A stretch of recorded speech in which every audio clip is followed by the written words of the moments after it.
Good evening, everyone. I'd like to welcome you to the City Council meeting this Monday, August the 7th, 2017, 7:05 p.m. Ms. Terry, would you call the roll, please? Icy Brown. Here. Rockland Johnson. Here. Rob Powell. Here. Dan McDaniel. Here. Tim Terry. Here. Lance Terry. Here. There's a quorum. Thank you, Ms. Terry. If you would please stand, we will have our prayer and pledge of allegiance. Our prayer tonight will be by our Executive Director, Ms. Tanya Taylor, followed by the pledge of allegiance by Chief Dawson. Dear Lord Jesus, we come to you today asking for your guidance, wisdom, and support as we begin our meeting. Help us to engage in this meaningful discussion, allow us to grow closer as a group, and nurture the bonds of community. Please fill us with your grace, Lord, as our council makes decisions that affects the city of Greenwood, and continue to remind us all that we do here today, all that we accomplish is for the pursuit of truth, for greater glory of you, and for the service of humanity. And we thank you, Lord, for every day that you bless us with. And it's in your name, Jesus, that we pray. Amen. Amen. I pledge allegiance to the flag of the United States of America and to the republic for which it stands, one nation, under God, indivisible, with liberty and justice for all. Thank you. You may be seated. Thank you, Chief. Ms. Taylor, thank you. At this time, I would ask the council to look at our minutes for the July 10th, 2017 meeting.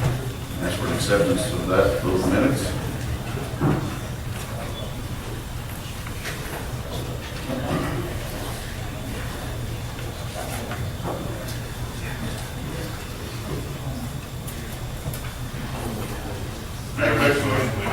Second. We have a motion and a second to accept the minutes. Mr. Brown. Yes. Rob Johnson. Yes. Mr. Powell. Yes. Daniel. Yes. Tim Terry. Yes. Lance Terry. Yes. Thank you. And at this time on your agenda, we have a bid opening scheduled at this time. This is for our sanitation contract. I've asked Mr. Hamby to do the honors of the opening of those bids.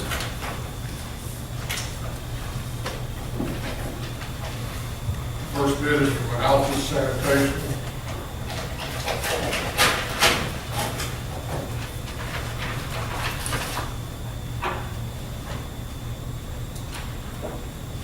It's curbside, $9.40 per home per month. Recycling fee will be provided residential recycling curbside pickup for $1 per home per month. Roll-off receptacles for cleanup at $200 per haul plus landfill fees.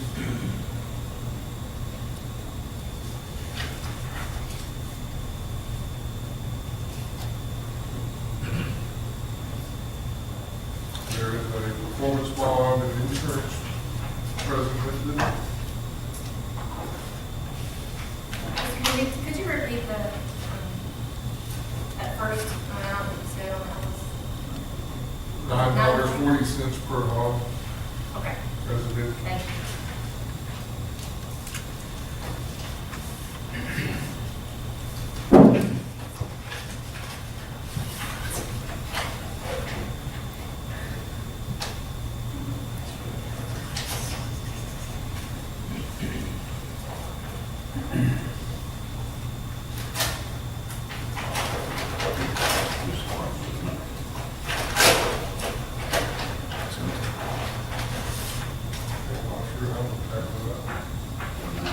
The second one is from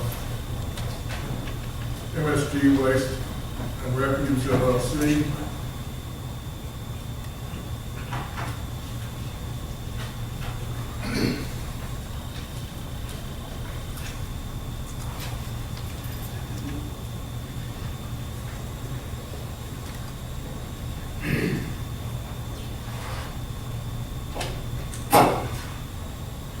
And residential pickup of $16.56 per household per month. Recycling fee of $1.50 per customer.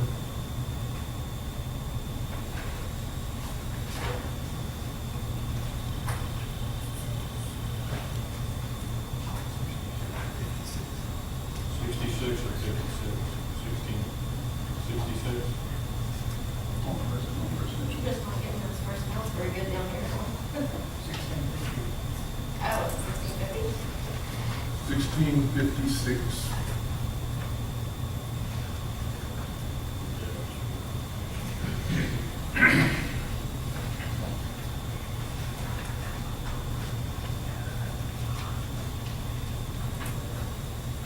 And I do not see a performance bond.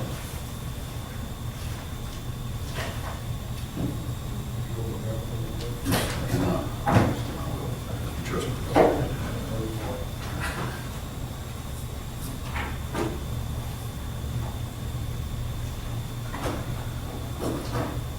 Was there any possible rollaway in there?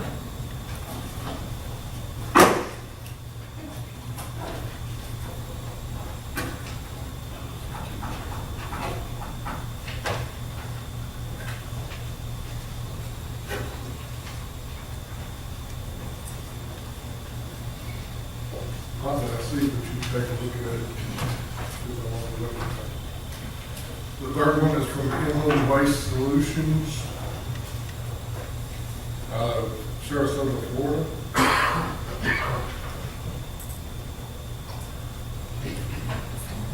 Inland waste.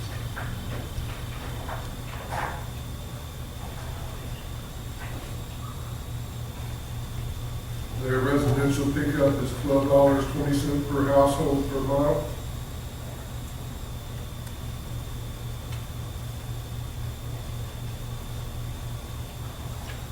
There is no additional charge for the curbside recyclables. There will be a 50-cent fee per customer for taxes, it looks like.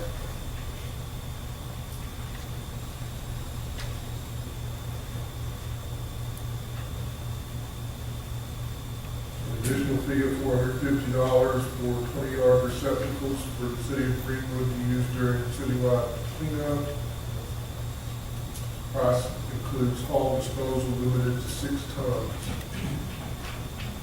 Is that per container or?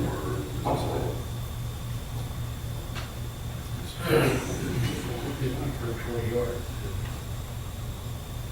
Is that what? Okay. Yeah, that's what I read it. Okay.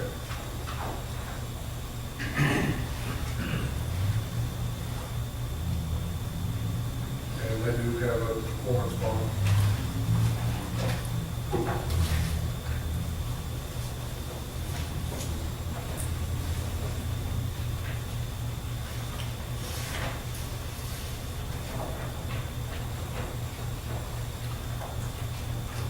Those are the 3 bids.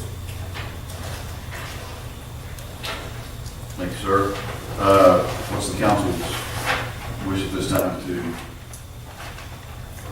parent low bid is Altus Sanitation at $9.40 per household refuse and $1 recycling, plus $200 per 20-yard receptacle for the cleanup.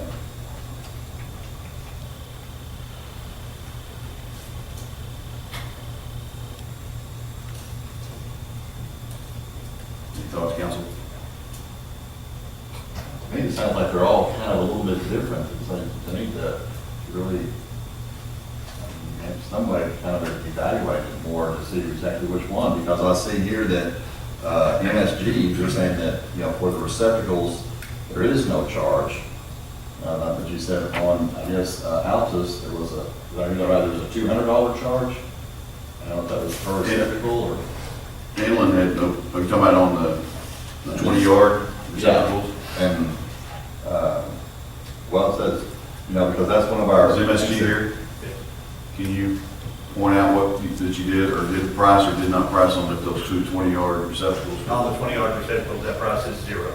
Zero? There's no charge to the city whatsoever on the Okay. 20 yards. For any of the events or cleanups or anything. Okay.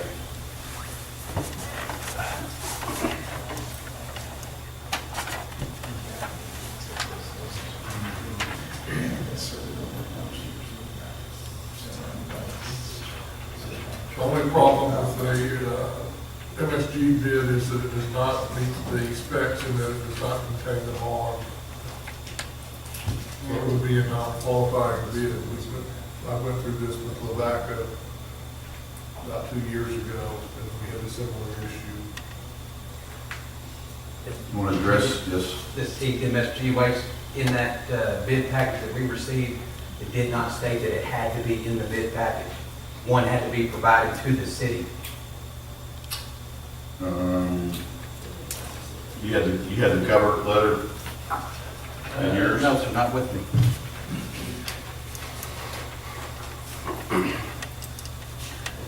Amy, do you have that handy?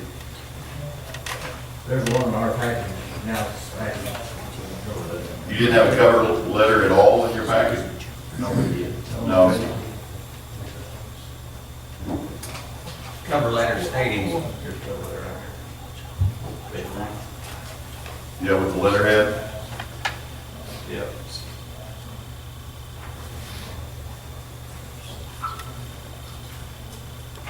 You should have, in your package, you should have one with a letterhead on it. It says all bids for the city of Greenwood sanitation contract should be submitted no later than Monday, August 7, 2017, 5 p.m. to Greenwood City Hall, 30 Bell Road, Greenwood, Arkansas, 72936, Mayor's Office.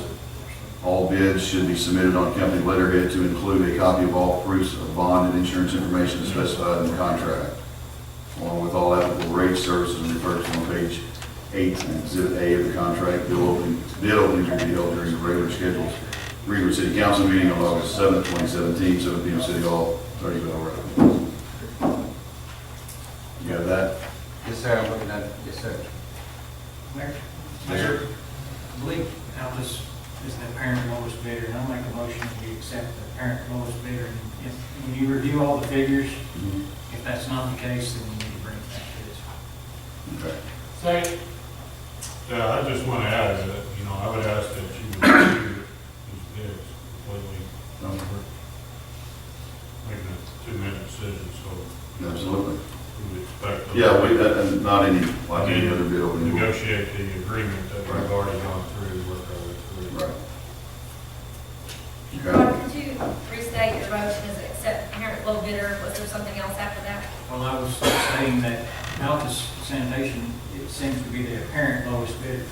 And I would make a motion that the mayor would accept the apparent lowest bidder, but when he goes and spends time and looks it over and After city review? administration, after reviewing it, if that's not the case, then bring it back to us. Okay. Mr. Brown? Yes. Dr. Johnson? Yes. Mr. Powell? Yes. Mr. McDaniel? Yes. Tim Terry? Yes. Lance Terry? Yes. It's unanimous. Thank you. Can we make a motion to allow you to enter into the contract? After all, Or you need to wait? if you want to report back, On I'm not sure how you want to handle If that. he's not the lowest bidder, Only to report back if it's not the lowest, they're not the lowest bidder. which then you can enact what we do Right. now is allow you to enter into the contract. Yes, sir. Sure, absolutely. Please state your name, please. My name's Ricky A. Gabbard, 7775 Woodland Trail. I came here to listen to this tonight because the simple fact is you get what you pay for. Every Friday after our garbage is done, I can't even walk up until the next day because there's liquid all over the road, it smells. A lot of the time the garbage is out there, and I thought that was something that they were going to be addressing during the council meeting with this. So I would ask y'all to consider that before you make your mind up, because you get what you pay for. And so far, that's been a real problem.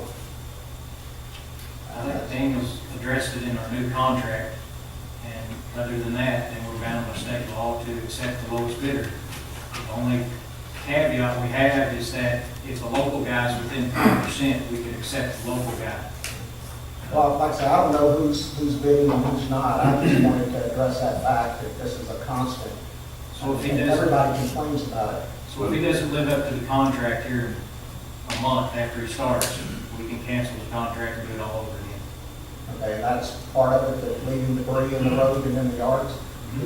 It is, and Captain Powell said we've kind of revamped that contract, and I can assure you that that's very hard. We had a study session on this, and we talked about it for quite some time, so that is very clear that we're going to hold them. We have better teeth, I think, whatever we put with this new version of the contract, so we're gonna hold whoever it is to the contract. Thank you, Mr. Absolutely. Council. Yes, sir. Thank you. Your concerns are valid, and thank you. Is there any reason we wouldn't award the contract at the next meeting? Once it's evaluated, and the mayor can bring back the sign. When is our current contract? Our contract's out before the next meeting. September 1. We need to allow him the authority to enter into the contract. If there's an issue, we call a special meeting. So I'll make a motion that we allow the mayor to enter into the contract with lowest bidder. Second. Have a motion and a second. Mr. Brown? Yes. Dr. Johnson? Yes. Mr. Powell? Yes. Mr. Daniel? Yes. Mr. Terry? Yes. Vice Terry? Thank you. Next on the agenda is approval of mayor's mileage report. There's none to report this month. Recognitions and acknowledgements. We have in our presence this evening, Dr. Brandon Goldsmith, who just became a doctor. I know we can't fix you, it's the other kind of doctor. Anyway, Brandon has worked on a video. It'll explain itself, I think. So you'll bear with us. We'll watch a short video.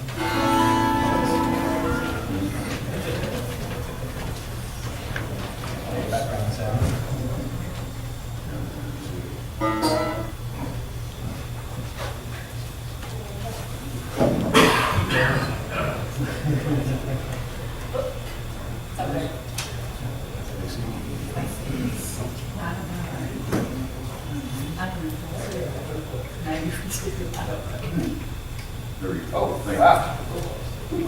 Really live or? It doesn't, Jim. It's either on or off. I don't know if he said he needed it. Oh. He needs it.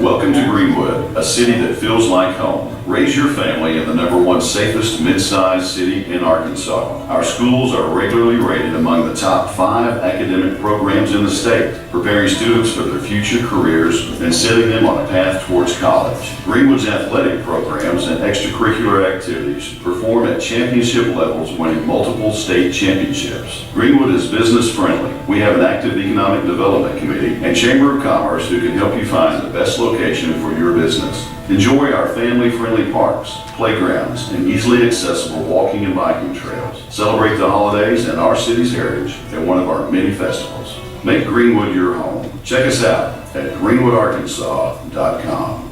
Welcome to Greenwood, a city that... Yeah, other than the voiceover guy, that's a pretty good clip.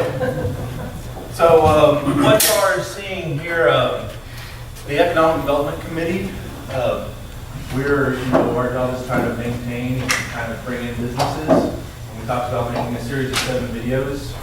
So the Economic Development Committee is paying half of it. The AAP Commission is paying the other half. So we're going to put together 7 videos to kind of promote the city. So we have the overall video. I have one I'm going to finish here shortly with the school district. We're going to do one on the parks, the trails, the festivals, our history and heritage, and we'll do one that's for the kind of economic development to kind of attract businesses. So it's kind of a way to kind of get it out there. And we've also got some money to do some promotional, to get it up on Facebook and promote it everywhere. So that's a small project. All right, thank you, Brandon, appreciate it. I think that'll be a good tool for the Economic Development Committee, as he said, just as we go around. And Tammy and I and Simon went to the CDI conference this week in Conway. That would have been good to have there. We were tempted a little bit to show up, but we never did do it. So we were waiting on you to release it. So But thank you for doing that. That's going to be that's a good project.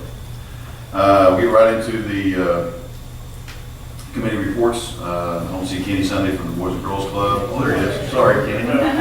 Sorry. I don't talk about you. I apologize, missing the last few months. It's been kind of hectic out there with in school and baseball and softball season going on. We just completed another successful season.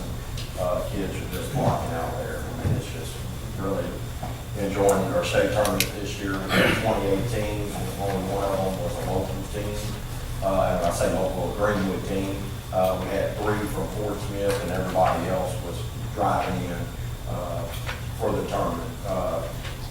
Had some sad news afterwards. The team that actually wanted the 10-year-old, the head coach, who was a super nice guy, got in a motorcycle wreck 3 days later and lost his life. And, so we did a little collection and sent over there to him and everything. He was out there by Russellville, is where they were from.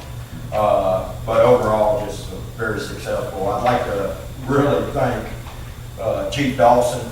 He was out there, had some of his guys coming out there walking the park while we were doing it. It really helped calm things down and everything. And we appreciated it to him. They were sweating, he was in shorts, and so it was all right. We're starting our after-school program, of course, next Monday. We started sign-ups today. Looks like it's going to be a banner year for our after-school program. 8 of the first 10 kids that signed up today were move-ins that have not gone to Greenwood School.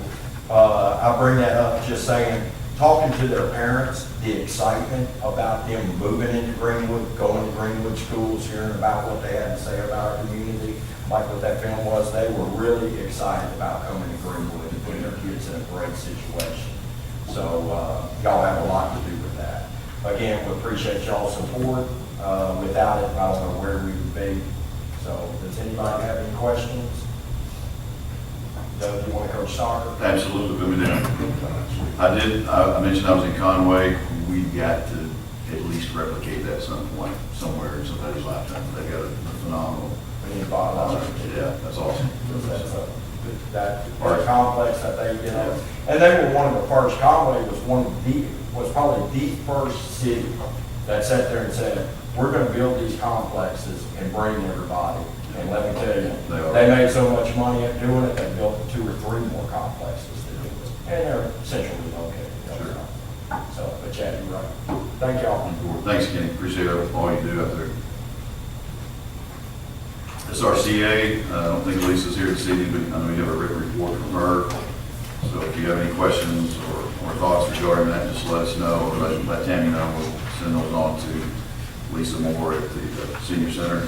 Parks Commission, send it to Richard. You've got a written report there. I just wanted to take this opportunity to publicly thank the street department for all the support that they've given to the Parks Department in the last few months. If you overlay in Bell Park, if anybody's been up there, that was a dramatic facelift of that park. You had good pavement up there. That, along with all the pavilions have been restained and painted, along with the big pavilions, so the park's got a good facelift. But thank you for the street department. Thanks, sir. Great combination of 2 departments coming together, making something great happen. And if you've not been up there, you should go just to drive on the smooth road. It's pretty cool. Right, Cindy? Mr. Grimes? I think you all have a report. Okay. One of the things that since our last Economic Development Committee meeting, I put together some figures on what Arkansas economic development has done around the state, and especially in towns our size and a little larger in some cases. I noticed Conway, you mentioned Conway, they're in there 4 times on this list, having received dollars. So anyway, this is, if you would read this, if you have any questions about it, and another thing I mentioned in here is that I now have a new office in the Walters firm on the 2nd floor. Thanks, sir. MAHD construction progress. I don't see Michael in the audience tonight. And by the way, if you didn't see his picture in the paper again, he's a big shot now. The governor appointed him to something. He's done real well for himself. Water Wastewater Commission, Mr. Radford.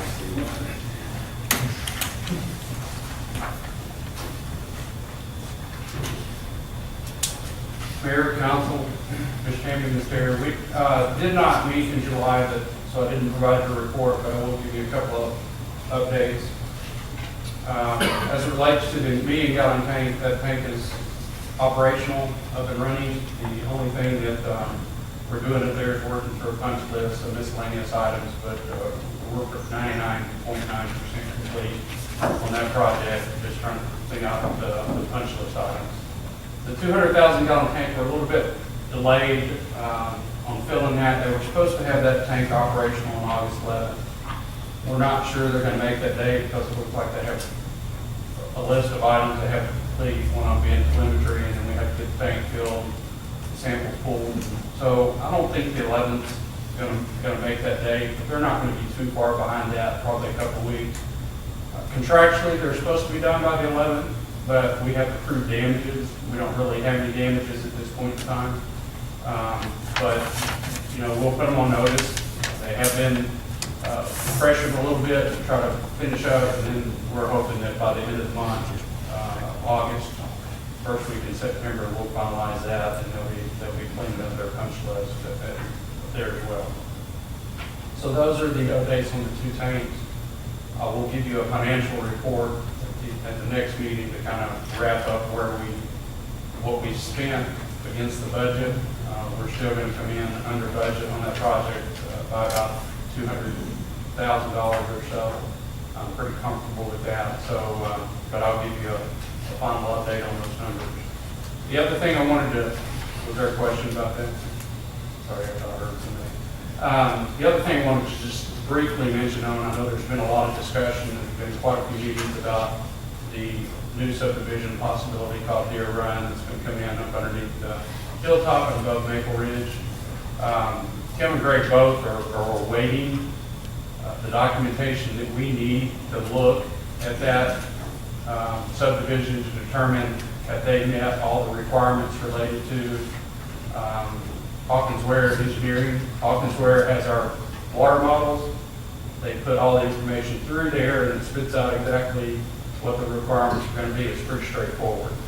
So we're waiting on them to finalize those documents. Once they get those documents, they'll be reviewed by Tim and Greg, and we'll run them past the engineer one more time to make sure all the I's are dotted and the T's are crossed, and then we'll go to the commission for approval to do what we need to do, and then bring it back to you for final approval on that subdivision. I will tell you that there's going to be a little controversy over it because according to city ordinance, the developer bears the responsibility of developing a subdivision which includes the water tank. And that's probably going to be a sore point because they're looking for the city to try to bear some of that cost and responsibility, but that tank is not providing any additional value at this point in time to the city of Greenwood other than the residents that would be building and developing in that neighborhood.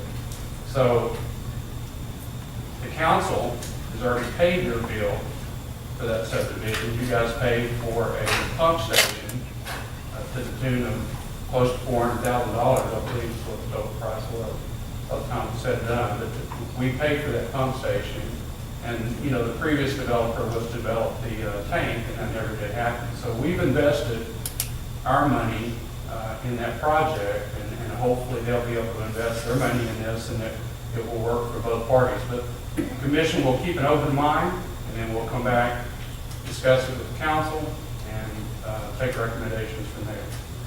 Any questions about that? We've already subsidized this development by $400,000. Yeah, don't quote me on that amount, but I think it's pretty close to that. I think you're about right, because we actually tried to stop that, you know, when it was happening. But we'd already accepted. The contractor was going to charge us to get out of it. And it's not fair to hold a new developer responsible for an old developer's mess, but at the same time, we've invested a lot of money in trying to get to that point. So we'll see what happens. They are going to have to put an elevated tank for it to meet the fire flow needs as well as the water needs for those residents in that subdivision. And the price of that elevated tank is pretty substantial. Would, if the city did kind of do a cooperative, venture with them, would it help with the Hilltop residents any, as far as the water pressure needs up there? Well, anytime you add water infrastructure online to a system, you're going to help everywhere.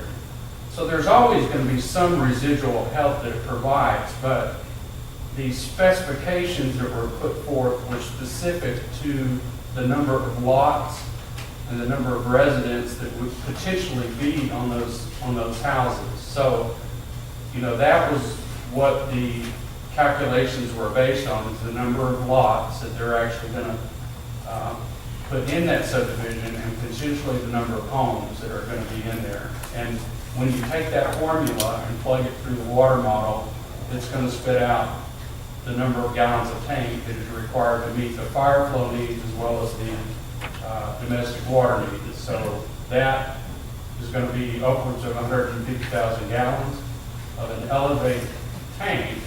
And an elevated tank is a little bit more expensive than a ground storage tank, which was what was originally proposed to go in there, was ground storage, which would not have met the fire needs that are of our current requirements. So it is what it is, and we'll entertain and discuss it with the council. Ultimately, the council has full authority as to what you guys wish to do. We'll come back after we've had a chance to review all the schematics and the engineering and run it through Hawkins Ware, and if it works, it works, and we'll come back and make a recommendation. Any other questions? And you made the point already, but the best point made is that they, and I was sitting in the planning commission Roy, what was it, planning, I think, when they came and we got the approval for just saying. The plat. So they're not going to be able to do anything construction-wise until this tank issue is taken care of, correct? Correct. Okay. And we have to see the engineering specifications. Right. Our engine, Hawkins, they engaged with Hawkins Ware. Right. Because Hawkins Ware has our diagram. Sure. They engaged with Hawkins Ware. Hawkins Ware gave them the specifications they needed to build into their engineering plans, and they need to bring that final plan to us to review. Good. That's kind of where we are at this point in time. Okay. I think it's good for the city. I think everybody would agree that it would be good that we're doing it in the right direction. So thank you. All right. Thank you. Thank you. Steve, Yes, sir. that, if it goes through that elevated tank, that's basically just for that subdivision, right? That's correct. Now, I'm not going to tell you there's not going to be some residual value that is provided from that, but the calculations are based on the number of lots and the flow required for that subdivision and that subdivision only. So we did not take Hilltop, we did not take Maple Ridge and add those into the calculations. It was only for the plats provided to the Hawkins Ware and the number of lots that they were going to put in there. And then based on the calculations that they require from the state and the fire flows per resident, they then calculate that and come up with the number of gallons required. This is my part, and I think it was AC's question about Hilltop and Louisville, if there are fire flows are horrible. Correct. I mean, so I'm just going, this is my thought process. I mean, it's something I know these people aren't real hip about having to build this water tower. But is there any way that if we, like AC was saying, partnered up or whatever, that we could make that better up there with that? You know what I'm saying? I mean, Yes. they're going to have to hold their own, don't get me wrong. I'm not trying to get around that, but I'm just saying as far as what's it going to take for us to go ahead and, if we're going to do this, to go ahead and do it right so we can fix that problem if it costs us a little money. The ideal situation would be to relocate the tank to Hilltop. Okay. That's going to be a huge expense to do that because they have an allocated spot that they've identified for that tank that was set aside and the plat was developed around that. So the ideal situation would be able to move the tank up to Hilltop I'm not sure that that's gonna happen because we'd have to purchase land up there, they'd have to purchase land, we'd have to figure out how that works. Another option would be to raise the elevation of the tank, and that would provide some value to us, but that becomes an engineering question, which we would go back to Hawkins with, so that is something that's on our mind as we're having these discussions, is what could we do to help both Hilltop and additionally Maple Ridge, and what that cost would be like. Steve, this tank, what are we talking about? Is this $1 million tank? No, it's probably, and again, you know, I'm gonna have to base it on the one we just put up there for the 200,000 gallons. You're probably looking somewhere in the $400,000 to $500,000 range. Could be as low as 300,000, but you're. So what you're saying is if we could maybe raise the thing 40 feet and then the city put forward $40,000, we might get. That's an engineering question, and I'm by no means an engineer, but I understand your thought process. The answer is yes, we should evaluate that. I mean, I'd sure like to consider that, you know, if we could And get water up in Hilltop. you certainly have citizens already suggesting that on Hilltop. Well, that's my point, it's going to be all this trouble, and I'm not saying I don't. We're keeping that in mind.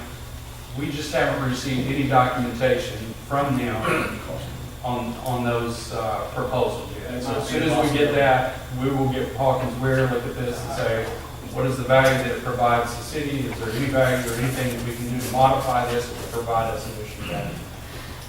And then we would entertain coming back to the council and trying to figure out how much we want to participate in that cost. Tim, did you want to speak on that? So I was going to say, it should provide fire flows to the Hilltop. The tank is, the location of the tank is dictated to that subdivision. It's the highest elevation there. It should provide fire flows for our engineer. And our engineer has made several comments, and he's not received anything back, specifications. There are numerous issues with the proposed tank at this point, but it should. As is, as. There's these issues with the We need to original get proposal. clarity after we see the. They're trying to use 2006 or 2007 plans from Right. Wagner, and there are numerous issues with it, and we're waiting on the comments to that. Fire requirements have There. changed since then, so the Yeah. fire flow requirements are There there. there are approximately 38 houses, if you count the first one, which would be Sandy Johnson, that's actually part of that pressure plane. So there's approximately 38 houses, and it should benefit. There's 186 proposed lots right now. So, and they're proposing 130,000 gallon tank. But it should provide fire flows to the Hilltop, according to our engineer, but we're waiting several on that, so we'll see what they're getting back to. So let's just go there, if it determines that the current tank proposal that Hawkins Ware had recommended is going to provide some value to Hilltop, then we need to come back and have a discussion as a council and a commission to see if there's any value in the city trying to prorate the advantage that is providing Hilltop. And we can have that discussion. Does that answer all the questions? Thank you, sir. Thank you. Appreciate it. This is the time in our agenda for a citizen forum. No one has signed up tonight, but I would remind you, if you didn't know to sign up or just forgot about it, you still have an opportunity to do so and come and speak to the council. If no one takes that opportunity, I want to butt in here for just a second and recognize a new member to our team. Mr. Thomas Marsh, the well-dressed gentleman here on the front row who's trying to obviously upstage me with his suit and tie. This is our new finance director of council, so welcome Mr. Marsh to Greenwood, Arkansas. We're glad you're here. More importantly, this is his lovely wife, Tia, to his right. So we welcome you and glad you're here and look for good things. And if you get this all straightened out in a week time, we'll be happy. You got it. Agenda additions, we have a few, gentlemen, so get your pen ready. I'm going to read the ones that we added this morning in our Are there any other additions from anyone, department heads that we didn't cover? Ms. this morning. Okay. And actually, I want to do a little shifting around too, if I may, if the council will allow this. We have Michael Gray's wife, I believe, here this evening to speak. There you are. And Michael's not able to be here, obviously due to his health issues. So if it's okay with the council, I'd like to put number 9, swap it with number 4, if you will, on new business and get where they don't have to stay all night. Okay, we'll do that. And then the additions, number 10 would be street department transfer funds, capital improvement projects. And if I read it wrong. Number 11 would be the police department and transfer of funds. Police department, Uniforms, okay. salaries. And salaries, that's number 11. Number 12, I put need a truck, I'm sure that's not what we want to do. It's transfer of funds or not, it's actually, it's discussion of purchase of truck, how about that? It's to increase capital expenditures, it's a resolution to. What she said. budget for capital expenditures. Let's do the police department. Yes, please, number 12. And then 13 is regarding canine donation. It's a resolution to increase canine expenses. And I'll give you plain and then she can give you the legal. Number 14 is the highway department, or better known now as AR DOT, regarding 2 signal lights within our city limits, traffic lights. Okay, we're on a roll. Ordinance providing competitive bidding on police vehicle. Yep, that's number 15. Bidding for a police vehicle. Is that referring to number 12? It's on, well, it's not the same, Okay. because it's 2 different, Different vehicle. yeah, no, same vehicle, just So the 2 2 issues. different ordinances, yes. That's it, actually had the travel policy name, but it's part of it. Okay, so 15 now. We'll be out by tomorrow. Okay, thank you for that. We'll move right into old business. Planning department.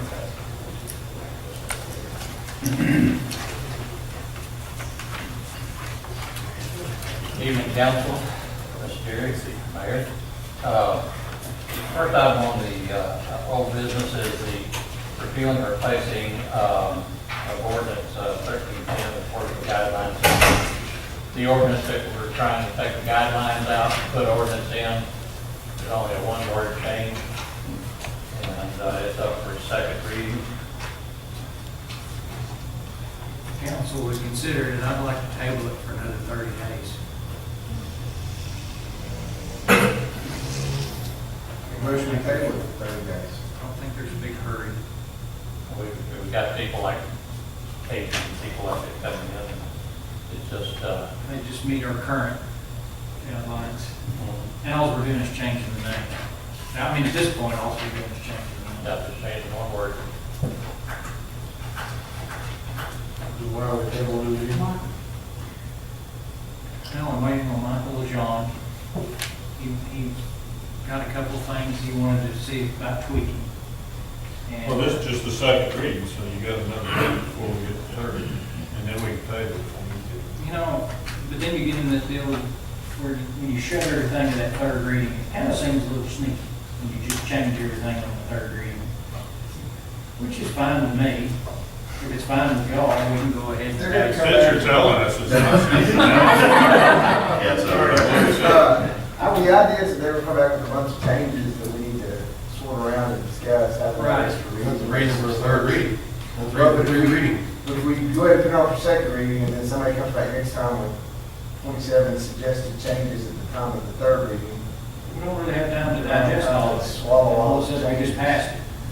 We're in there at the second reading, that should have been here after the first reading. And I might remind y'all Yeah, we don't that have to table it. this Just is have a was motion and a through second. your study with the planning commission, and then it came forward you guys for 3 readings, you know, open Michael and everybody else had plenty of time to look at it. There's been a lot of work put into this, and we keep putting it off. Well, it's not a lot of work yet, we're just changing the name from. No, I'm talking about the original document. Oh. We do have a motion, I don't know that we had a second to table. I'll say second. You're seconding the table? Okay. Mr. Brown? Yes. Dr. Johnson? Yes. Mr. Powell? Yes. Mr. McDaniel? Yeah. Tim Terry? No. Lance Terry? Motion carries. Thank you. You are up next, sir. Item number 2 is the, Just say, so if you don't mind. Unrelated to that. Oh, okay. Back it up, we had the waste contract on our agenda for a while, and we took it off and had a study session. And we all have study sessions and read the language, and it went to everyone. Does that require us to vote for approval, or is it okay? Only have to have I don't think it does. We don't have to vote to approve it. This was on our agenda for a while, and that's not. So we're good on that. It's not on there, you know, Okay. it's a study session. I just Nobody wanted- said get it on there. I just wanted to clarify that. Sorry. It's okay. Totally unrelated. Yes, sir, Mr. Bell. item number 2 is the ordinance repealing, replacing ordinance 316, our zoning regulations. This is the ordinance where we've taken all the ordinances from years ago, over 20-something amendments, and incorporate them into one document, and we'd like to wipe the slate clean of all the amendments and come up with a new clean document. It's on the 3rd reading.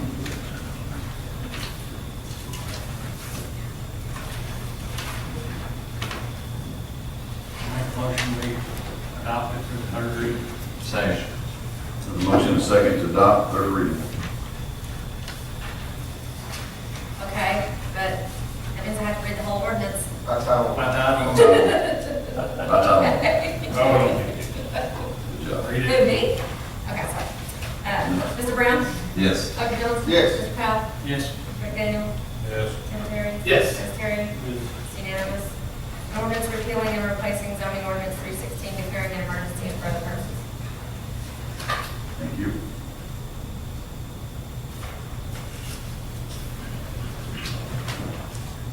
I think so. Thank you, sir. Appreciate you. Water Wastewater Commission, Mr. Rattery, or Mr. Tim? For the third and final reading, ordinance advising repealing numerous ordinances.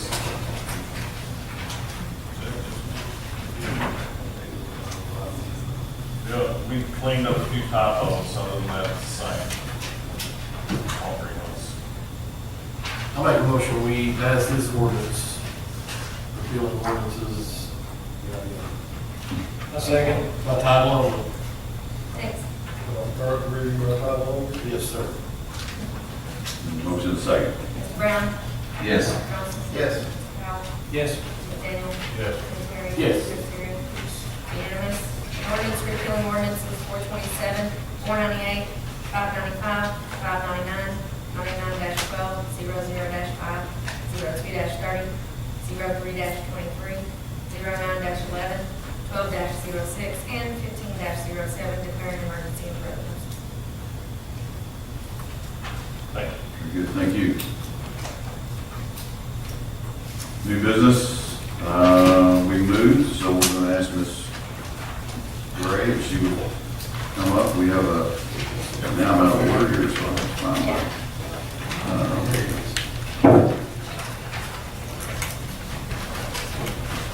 This is the resolution, got the wrong one. This is not, it is K-9, but it's not ordinance, sorry. Okay, got it. Go ahead, if you'd like to, I can, I'm Deborah Gray, and I wasn't here at the last meeting, but I was told that there was a few different changes that were doing on it. And I do have a revised copy that I have submitted to you. I don't know if you'd like one now. you have, yes, yes, ma'am, that'd be great. Just pass it down.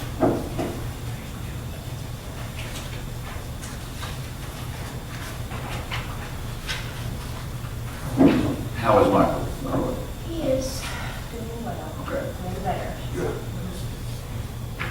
If you're not familiar with Michael, or you, council, you're familiar with, is one of our officers who recently had surgery, so he's unable to attend. So the copy that you just handed out, is this different than what we had talked about in our last meeting? I don't know if we even got that to you or not. I apologize if we did I not. haven't. Okay, okay. I believe that there was a change in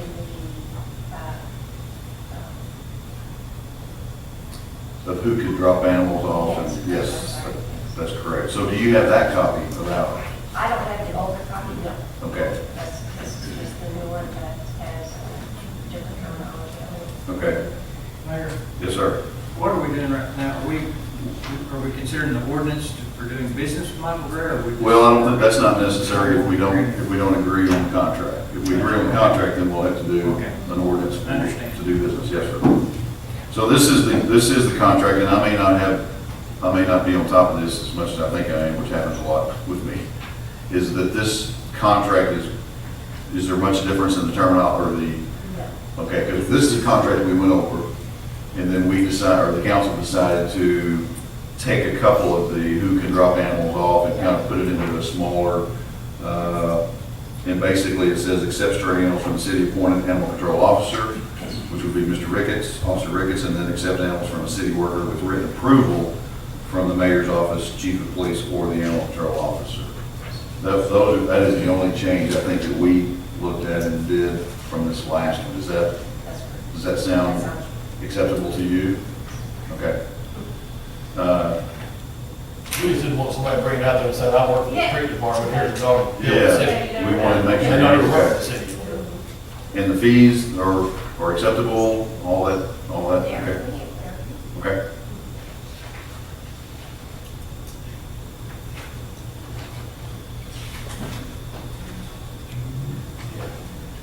I do not know, Mountaintop Kennel Incorporated, or, It is not. okay, okay. Do we need that? Yeah, we just have a W-9. Okay, okay. Yeah, that's Do you have questions for us regarding what we, pretty much talked with Jared and. okay, okay. So you're kind of satisfied with what? Yes, the change is, yeah. You should have this copy in your package too, maybe you don't. It's the same thing other than with the exception I just read. So along the lines of cart horse here, would you do this ordinance first? Before we do authority to enter that contract? I think so, that's my thought. That might sound good, Mike. I'm making a motion, we adopt this ordinance in front of us, allowing us to conduct business with Michael Gray, on first reading by title only. Second. Motion is second. Ms. Brown? Yes. Dr. Johnson? Yes. Mr. Powell? Yes. McDaniel? Yes. Tim Terry? Yes. Vice Terry? Yes. It's unanimous. An ordinance authorizing the city of Greenwood to conduct business with Michael Gray, declaring an emergency of other purposes. Make a motion, we suspend the rules, waive second, third reading. Second. Motion is second. Ms. Brown? Yes. Dr. Johnson? Yes. Mr. Powell? Yes. McDaniel? Yes. Tim Terry? Yes. Vice Terry? Yes. Unanimous. Make a motion, we adopt ordinance. Second. Motion is second to adopt. Ms. Brown? Yes. Dr. Johnson? Yes. Mr. Powell? Yes. McDaniel? Yes. Tim Terry? Yes. Vice Terry? Unanimous. Make a motion, we enact emergency clause. Second. Motion is second to enact emergency clause. Ms. Brown? Yes. Dr. Johnson? Yes. Mr. Powell? Yes. McDaniel? Yes. Tim Terry? Yes. Vice Terry? Unanimous. Thank you. Make a motion to allow the mayor to make a contractual agreement with Mountain Kennels here, for the contract we reviewed. Second. Motion is second to enter into a contract. Ms. Brown? Yes. Dr. Johnson? Yes. Mr. Powell? Yes. McDaniel? Yes. Tim Terry? Yes. Vice Terry? Yes. Unanimous. Thank you very much. I have one question, if it's not too bad, is how soon will you be ready? Actually, in a couple days. Couple days, awesome. Let it be known, press, that this solves a big problem for us. So please, this is very, very big, and we appreciate you so much for being available to even bring this to our attention. Thank you. It's a big one. Thank you. Man, most important is your daughter ready for basketball.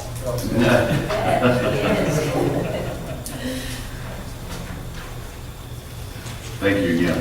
Would that take care of item 8 as well, then? Yes, it does. That is correct.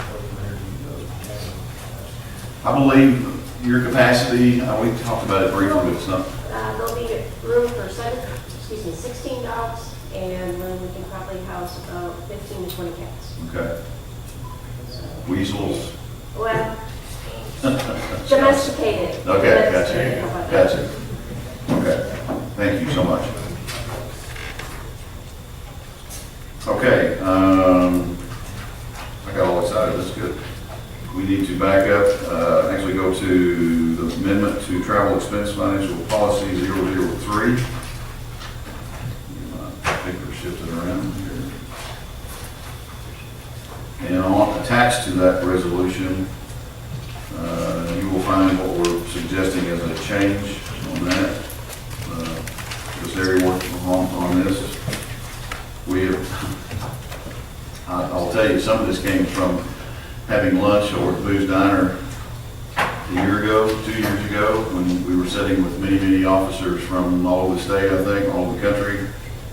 And we were talking about per diem meals, and their canine officer, not the human, but the animal, was receiving better per diem than our folks here in Greenwood.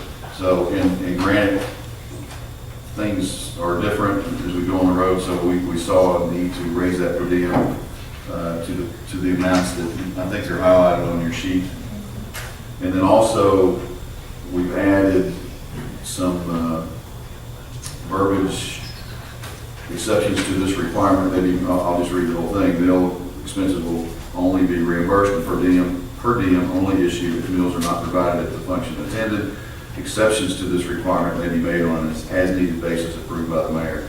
We've come across a situation, I guess, if you will, that, for instance, and I'll just say it was a police officer that went to a 10-week training, and sometime, I mean, I've never thought about it too much, but at this particular training, they may be out in the field or doing some other training when the meal was provided, therefore, and did not have an opportunity to utilize. Does that make sense? That doesn't happen at the conferences I go to, but I'm not out there training to be an officer either. So that's the reason we wanted that verbiage in there, at least at the mayor's discretion. Does that make sense? Or does that raise more questions? And I don't know if there's anything fire related to that can happen or not. So the auditors have brought it to our attention. So we're just trying to get things in order. This is my answer back to the auditor and one of the questions that we would do this. I also have a form that Oh, yes. the police officer or the fireman, either or both, or whoever is out and are training away from said meal, can log in where they were, what they were doing, and why they could not get back. Right, some actual documentation. For whatever, either if they're training away from a missed meal. The meal zone? Yes, I guess. I have a question about, I guess I'm trying to, maybe I'm just being dense. It says under the 1, 2, 3, 4 start out, original receipts from employment, all reimbursements with the exception of per diem bill allowances. We talk about, to me, per diem bill allowances is I'm giving you money, spend it or lose it. The kids, or not spend it or keep it, that's a per diem allowance. The kids go on these trips, they say, here's $10, and I know kids that bring their lunch and pocket the $10, and then it talks about meal expenses being reimbursed under the per diem policy. And then on the next page, it says, employees will be responsible for retaining their own receipts. So are they required to retain receipts for meal? Or are they getting a per diem allowance? Does that make sense? Per diem meal allowances are such that you don't have to bring receipts back to us, but you're encouraged to keep your receipts, because at some point you may be questioned by the auditors, and that did happen, and the employee didn't have their receipts. Even though you received it per diem and weren't required to turn receipts into us. But if you're getting a meal reimbursement straight up from a receipt, we need receipts. So, okay. I would prefer we do it that way. Did we do All reimbursement? receipts, reimbursement. We're gonna reimburse you, give us a receipt. Well, we've been Yeah. through this before in the past, that would get rid of the whole per diem deal. You would. It just seems like we're contradicting ourselves because we say we don't need receipts, and then we talk about reimbursement. So here's what happens is the employee is required upfront to spend their own money for the receipt card. Bring it back for reimbursement. I guess I'm okay with it either way, it's just one way or the other. The other, you gotta go back. Either we're gonna give them, either we're gonna give them Yeah, we $10 did. for breakfast Yeah, we and did. 15 Yeah, for we lunch did. and 30 for dinner, or we're gonna ask for reimbursement. They say it's a hardship on these employees to go, and I mean, it can be without giving them their money up front. What happens when they use the city credit card? They don't use They it. don't use it for that. None of the department heads have that? They have a purchase card, but it's not typically used for meals. I mean, I'm okay giving them money up front. If you're on a tight budget and you go to some meeting you weren't planning on going to, and everybody says, hey, we're going out to eat at this fancy steakhouse, and you're like, shoot, I wasn't planning on spending $35 on a meal tonight for myself, and that's not in your budget, and you gotta spend it, hold on to your receipt, wait for us to reimburse you, that doesn't seem like a fair shake for somebody that's trying to, so I'm okay with giving them the per diem, I just was trying to clarify, are we giving them a per diem allowance, and if we are, why are we talking about reimbursing? Because there's both ways. Sometimes you go to a meeting with Fort Smith or something and you spend your money, or you had an unexpected meal, an unexpected business function, and you bring it back, and that's a reimbursement. Okay, I'm understanding that. Or they don't ask for the per diem, they just. But the advances are per diems. And it, although it sounds confusing, I don't think it's been an issue, really, has it, as far as having both options? I mean, that's not been an issue with employees. So it's either or. Yeah, we're giving them Right. both, there's both options. Right. That's fine, as long as y'all understand it, and I kind of understand it. I just, on the lunch issue there, I mean, it says that, is that the way it's always been read there, before 11:30 and after 12:30? I mean, it sounds like you could do that just about every day, maybe. What I can see is if they left in the morning, at 6:30, they need breakfast, and if they're still out there, at the lunch meal, then sure enough. But in some ways, I can see every day they might have something called out where they're out someplace before 11:30. Are you saying they have to be? I mean, you really try to keep up with times. That's for partial expenses, like if you say that you're going, and you use lunch and dinner, but not the whole per diem, the $55. You just need the lunch and dinner part, that breaks it down to define what lunch is. And what dinner is, right? Did you, Sure. were you answered, or is that? Yes. Casey? Well, I guess that's what I'm thinking. If you said, they're saying if they leave before 11:30 Right. in the morning, and then they don't get back till after, or it says, the normal return trip did not arrive before 12:30, so that means they arrive after 12:30. If they meet that criteria, is that saying that we have to provide them a meal, a lunch meal? Just means if they have to go to a meeting I and think so. on the road you're gonna be on the road during lunchtime, you have to leave here at 9 a.m. say, then we'll give you per diem or whatever for the lunch on the way, or the lunch there. Well, and I guess I can see that if you're going to a lunch meeting and things, but I guess what I was thinking, if all of a sudden a water line breaks or whatever, you may have to be called out at 11 o'clock, and they're working through the lunch hour and stuff. Or We don't do that when they're here. It's not Yeah, a trip. this is a trip. This doesn't really say that, But it's a Well, trip. it did have the overnight attendance, and that came up a whole bunch of times. you could add it up there, while representing the city of Greenwood outside the city, while traveling outside the city. And this document, just so you know, is not new, it's just, I don't mean to be, It's been in place for years. Yeah, but- it's just not. But it's up, you know, for y'all to consider and Right. and we will. I was just trying to understand the difference between reimbursement and allowance and what y'all are doing. I think I understand that you're allowing you either way. If you're gonna get reimbursement, you gotta have to receive, here's the maximum. If you want the money in advance, we'll give it to you, up to this amount. Yes. Okay. Back to what AC was talking about, you know, it reads dinner may be claimed if the employees leave between a certain time. Who determines may or may not? Who's the determining factor? well, I have to sign off on the reimbursement, So it would be you. For department. just like all the Department head. department, yeah, that's for the department head, but the department is, And then if you go to the top, it said the travel policies for all employees, some other considerations may be given to other elected officials. There again, may. Who's determining that? never looked at that, to be honest with you. So what are the So we get considerations? other considerations? No, we can scratch that for, Well, No, I They don't- refer to something else. yeah, no, I don't know, I'm not sure what, Initially, I'm not even sure why that language claiming reimbursement. be there. Right. As a city. Because I go to the municipal league, but I never turn in expenses. I never have. But I'd like the option to know that I could do it, so Were who's you, may? were you having that option? Yeah, you do. You always have, we talked about that You before. gotta ask us, Ron. What'd you say? You have to ask, you have to ask them. Well, is, No. You have that is option. may us or is may who? Who determines may? I'll buy your deal if you'll do this. I'll buy your lunch, supper, and all of it. I'll give you $55 in my pocket. My thought process is that if somebody needs the money, like we was talking about, to go on the deal, that should be your discretion. Let you take care of that. Everybody else can maybe bring a receipt, because that keeps them frugal. Here's why, I got, if you go to Dove's and spend $70 for something, we're gonna give you 30.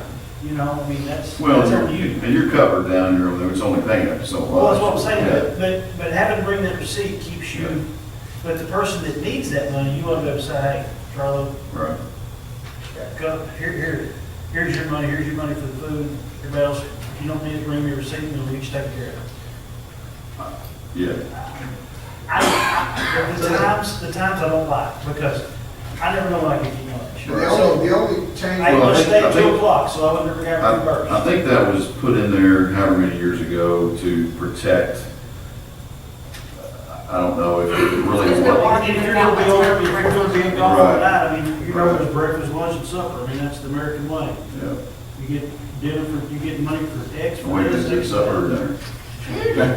Sorry. You know what I'm saying, though? I mean, Yes, you're yes. getting it no matter what, but I mean, that shouldn't be your problem, because I've been to classes that I didn't get out till 2:30, 3 o'clock for lunch. Well, I've been in classes where we got lunch at 2 or 3 in the morning, and you have to.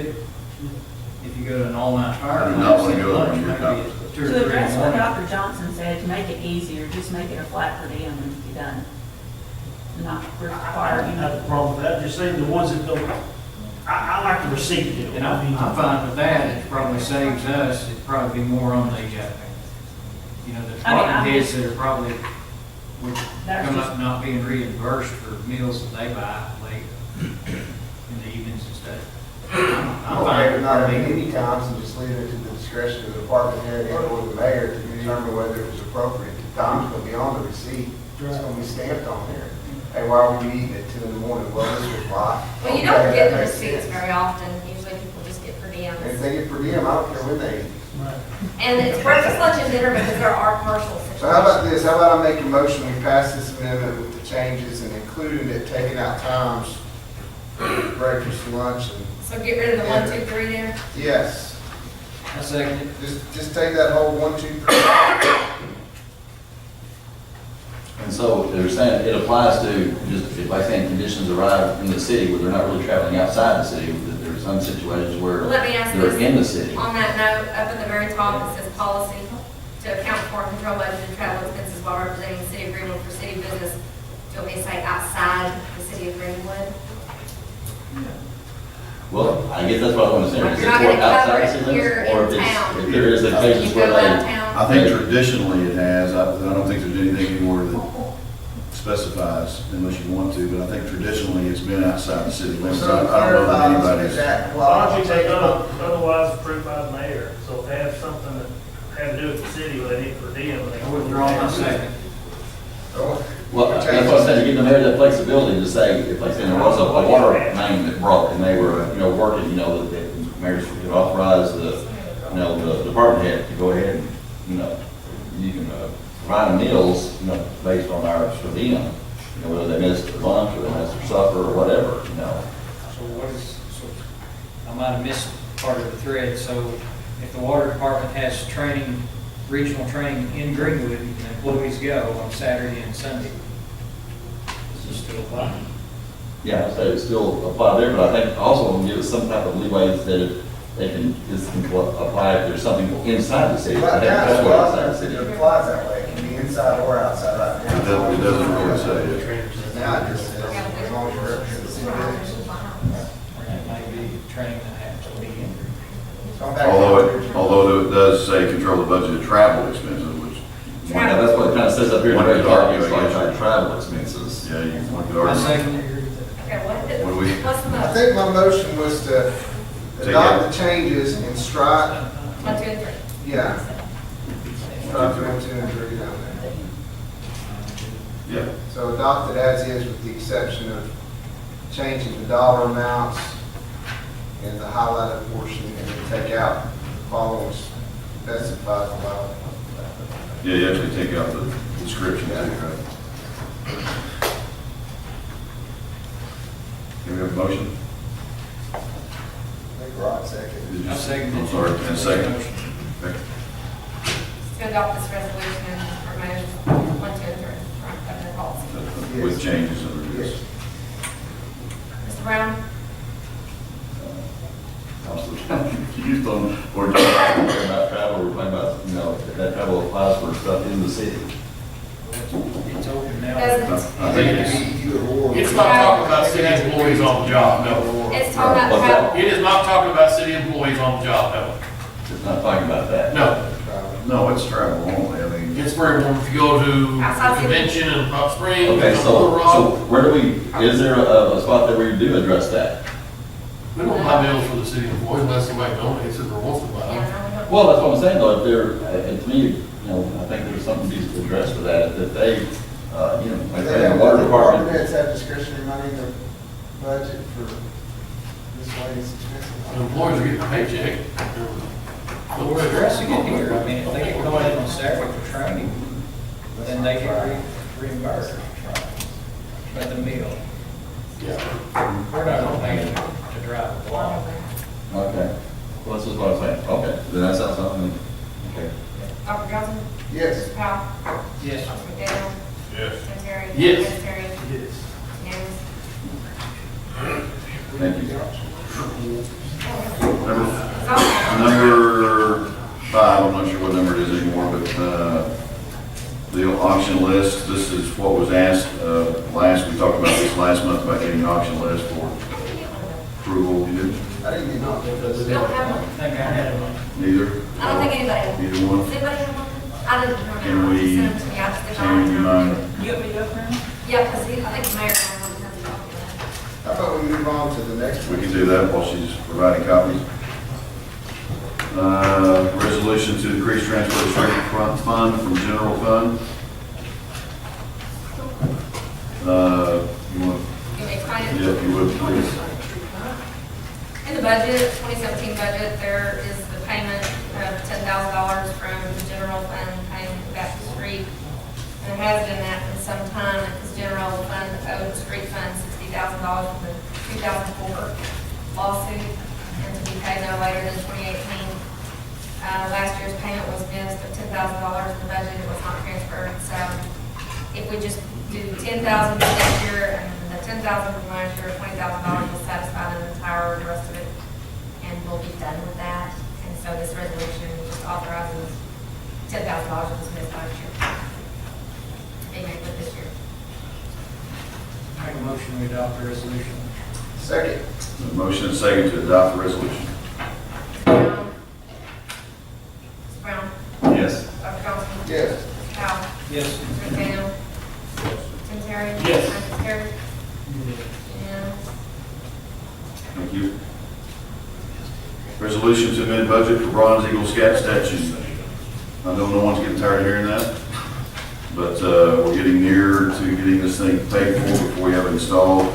I was out of town last week for the CNI conference, and Dr. Goldsmith, who was here earlier, went before the A&P on my behalf and asked for some funding for that bronze statue. The A&P graciously awarded the city a $2,500 grant to go toward that, which leaves a $5,165 that's unfunded due to the timing of it and when it's going to be ready and when we want to dedicate that statue. We're asking, or I guess I'm asking the council to consider moving that money from general fund checking over to pay for it. And in the meantime, I will continue to seek out donations. And as we get them, if we get them, we'll bring that back and replenish that fund or that amount of $5,165. And I won't say that I've got anybody on the hook, but I've got a few that are nibbling. Thank you. So what we're doing here is just making room in the budget to utilize the grant we received. Also, two-part, we're allowing that, and then down under section 1, we're actually asking to move the remainder of that owed amount to increase line item capital expenditures for the remainder of that. You see where So again, the overall project cost, 23, here. Overall project, 24,000. Timmy, is this the one with the contract? What was that? The total amount on the statute was 23. I don't have that, this is a different book. Full contract in it. 3 payments of 76.66, isn't it? Was, 7667 twice. and then 7666. It's around neighborhood of 23,000. Yes. And we want to recap of who's donated to that. And so I guess everybody, it's all been donations. Not completely. We received $5,000 from Western Arkansas Planning Development per Charlotte Douglas. We received $5,000 from Farmers Bank. We received $2,000 from Mike McAllister. Those are the donations. The other amounts were paid by the city. At the end of one payment, we might have about $1,500 left over, so the council has approved those other small payments to come up with up until this time. Okay, so I guess that's what I'm trying to figure, what's the city been out so far? She can tell you that. I can tell you. Give me a second. Not $3,000 or $4,000, if that, I may be wrong. One time it was just to make up the 667. The most the city, this $5,165, if the council decides to utilize, take that or use that, would be the most of any lump sum. But I'm still not through trying to get donations. So I mean, If I didn't get any donations, that would be the largest amount that the city has paid. We've done resolutions for each of these payments. that's what I'm trying to say. Yeah, this would be the largest lump sum, but we have made the other. We have made some, yes, and she's looking at that for you, yeah. So what you're. And I think the A&P, and I wasn't here again, but they discussed, they gave this amount because obviously they're distributing funds as they can with everybody else here with applications. And maybe they were, I don't know if they would allow for another comeback to them, but it would be after the fact, I guess. It's like $2,600 or so, $2,167 came from materials and supplies, $500 from transportation and lodging last time, or in April. So 27. 20, yeah. 27. Roughly a third of the cost of the statue is coming out of city money versus. 2,700 so far. So far, but if we do the 5,000. If you did the 5, it would be a third, yes. Because last time was all funded for the baby drive. Yes. So, okay, 2,700 in city money so far. Excluding this. And yes, with our finance director, I know he's just doing the job. I mean, I'm kind of still getting a feel for exactly where we're at as a as a city. He's trying to get that deal too. He's trying to get that, yeah, he is trying to. Day Yeah, five. Yeah, Looking and- forward to 6 through 4,380. So that would be 12 years. And Michelle from Bell Barclay will be here End of the month. the end of the month to get with our new finance director and then come back and do a report to you about that. We were hoping she would be here this evening with already kind of a closeout, and that didn't happen. Well, I guess that's just kind of my concern. On one hand, I'm thinking, that's 1/3, with you saying you're still gonna try to get additional donations, it's not a Not a bad guarantee. deal, not a guarantee, but it's still not a bad expense on our part. But I'm thinking with our situations that we need to be kind of looking at, where we need to shore up things, I think maybe something maybe we look at postponing. There wasn't, in her final day last time, she left it in such a way, there's no drastic difference in your signings really that is harmful. And you have a balance sheet in your packet with your financial reports that shows the balances in each of the funds. There's over $1 million in general right now. But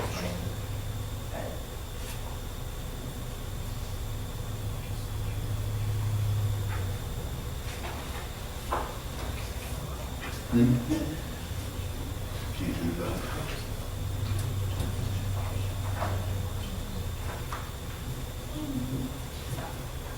In a nutshell, if I receive no more funds, contributions, donations whatsoever, as Mr. Brown has pointed out, the city, What happens if we don't make this payment right now?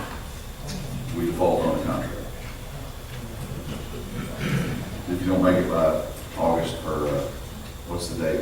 The 1st of September, For the last payment? last payment is. I'm sorry, I was. The last payment, like, paid for, Mhm. and then it's done. Yes. What I was going to say is that if the council would approve this and I got no other contributions whatsoever, the city would be at basically 1/3 of the cost of this sculpture. And the other 2/3 coming from donations.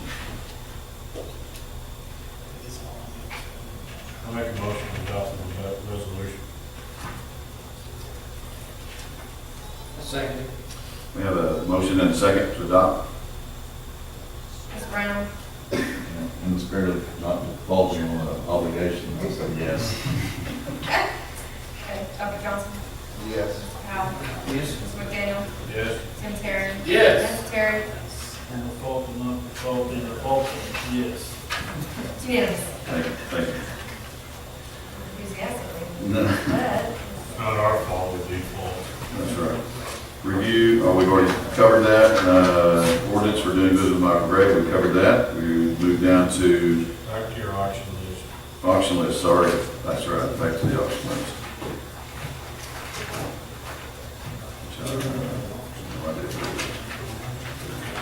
You have basically two lists, I think. One from the street department and one from retired vehicles from the police department. I don't think anybody else parks or water sewer had anything to contribute to this. Sonny, did you want to auction off anything back there in your place? Got nothing back there. Okay. Open on everything I've got. So basically, just trying to get asking for approval on this list, and then I guess that's scheduling an auction. Thank you. What I said, I sure did. I would like to confess, the payment's not due until October the 11th. Sorry. That might have changed. Doing good. But since you've already voted, I'm sorry, I really thought it was September. No, not at all. There's that third reading. October 11th. Just, you don't have to hear about it anymore. Will you all be at the dedication when we dedicate this? Oh. Wow. Well, it's really late. It's a symbol of freedom. Only if you buy our lunch. Okay. I'll check on the per diem. Check on that for It's you. expensive. Okay, we have two lists. Any questions then or thoughts, or? Does all proceeds got to just go back into the general fund, or does it go to the fund? I think to the Eagle Fund, I think. Well, that might be. We may have to.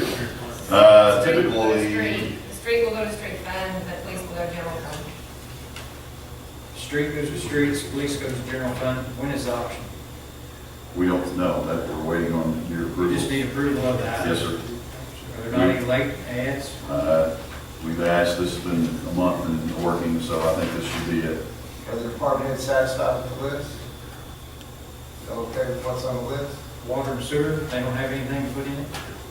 They were given the same opportunity, I guess not. I make a motion to approve the auction list. I second it. And are you okay with me just scheduling the date with our local auctioneer? Yes. Okay, do that. Who seconded it? Rob? Ms. Brown? Yes. Dr. Johnson? Yes. Mr. Powell? Yes. Mr. McDaniel? Yes. Ms. Terry, or Tim Terry? Yes. Ms. Terry? Thank you. Okay, transfer of funds, capital improvement project, street department. Mr. Wiley? Gotta wake up. Resolution, the building project went $350 over. How much? Yeah, it's a lot. Make a motion to adopt this resolution. Second. Motion second to adopt. Ms. Brown? Yes. Dr. Johnson? Yes. Mr. Powell? Yes. Daniel? Yes. Ms. Terry? Yes. Ms. Terry? Yes. Thank you. Thank you, Mr. Wiley. Police department, transfer of funds. Yes, sir. This is the uniforms. Yes. Yes. Mayor, Council, due to the low cost of fuel, we are pretty much under budget quite a bit that I think can be used in different places. We have 2 new officers that are coming in, and their uniform budget due to our turnover this year is about completed, and we found people that need a new vest at the 5-year mark when it expires, so 3,000 of the 10, I asked that it be moved into uniforms to outfit the 2 new people, one of which has already been offered the job. She is a detention deputy in Illinois. And she's already rented an apartment and is about to move down here in the next couple weeks. Also, like I said, there's a couple guys that their vests expired. They have a 5-year life, so we have to replace a couple of those. The other 7,000, we have some things coming up that we want to do. We've been short. Having some overtime money, which we've never had in the past, will help us man the Sebastian County Fair that's about to happen. National Night Out, Fall Fest, and also to add some protection at football games. I'll just say that there was one specific game with a recent scrimmage that the sheriff called me, and I also spoke to school about increased security for that game this year. So that's what I can transfer for. Jim, what does it cost to outfit an officer with uniforms and vests? It is about, the vests are $700. By the time you buy everything uniform wise, it's a couple thousand. Every time we hire somebody or turnover? If we don't have anything that fits them, as far as uniform wise, yes. Make a motion to adopt this ordinance. Second. Resolution. Who seconded? AC. Mr. Brown? Mr. Brown? Yes. Dr. Johnson? Yes. Mr. Powell? Yes. Mr. McDaniel? Yes. Ms. Terry? Yes. Ms. Terry? Yes. Unanimous. Thank you. Chief, you're up next. So there we go. I didn't know which one it is. Truck. You're on the truck. Resolution. Resolution. Increase capital expenditure. On the truck, I do have the bid that's with me. 2 things we were looking for was the backup camera. That's important. Using the Tahoe, I've been there trying to back that thing up and load it as quickly as possible for just things that aren't emergencies. If it was an emergency and I had to get home, obviously that backup camera is on that Chevy has a marker that helps you get lined up. It's difficult to do by yourself with that big trailer. And also the locking differential for the increased traction that may come in handy during either ice or anything else that the other bid trucks did not provide.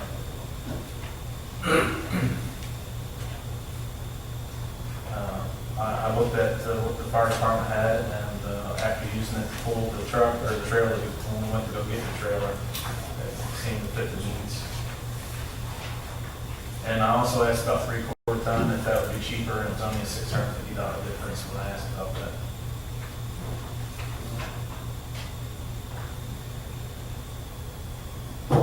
Chief, Yes, sir. you know I love you. But this kind of irritates me, just to be honest with you all. I mean, we bought a trailer for $28,000 or whatever it was, and I know we don't have to approve those funds and all that, but it's created now $48,000 for a truck. And so that's why I know we don't have to approve the money for the drug funds or whatever, and I appreciate that, but it's got a trickle down effect, and I think that's what we're seeing. So, I guess it is what it is, but it's kind of. Well, if I can add this, if you don't mind. Doing this process, I looked at the trailers, we looked at it for some time, and when I was doing that, at that time, the police fund was healthy at what Ann told me was $170,000. I knew that money was going to be there and hoped that would be approved. It wasn't going to be, it was in between that time that we found out that wasn't really the way that the city should be doing business, and you heard that here at a couple council meetings ago. So in the thought process, I was thinking that we had this money that I think we're judicious with it over the years to try to not use what we didn't have to and saved up that amount to see it white clean, I guess, so to say. So that was in the thought process. It wasn't that I'm going to need this truck and I'm just going to throw it on. That was in the thought process and the search for a trailer. And I think if I heard correctly, that number is actually 120 something. 134,000. That's in the virtual account that is about to be pushed into general fund, or is really in general fund, it boils down to. So the money for the truck, it's still yours, in your budget? Well, it's not there, it's not ours, it's general funds. Well, I know, but it come out of yours. It would have been out of the virtual account, yes. If you came to us 6 months ago with this request, would it have read 48,000 out of general fund, or would it have read? Out of the police, yeah. Usually you're told that the police fund is healthy and the money's there to be transferred. It's just reading different because everything's getting piled in the general fund. Yes, it's all moved. I just don't think it's been moved yet. The virtual accounts are still there from what I understand, but in all actuality, it's general fund money, not police department money anymore. Like everybody else. Yes.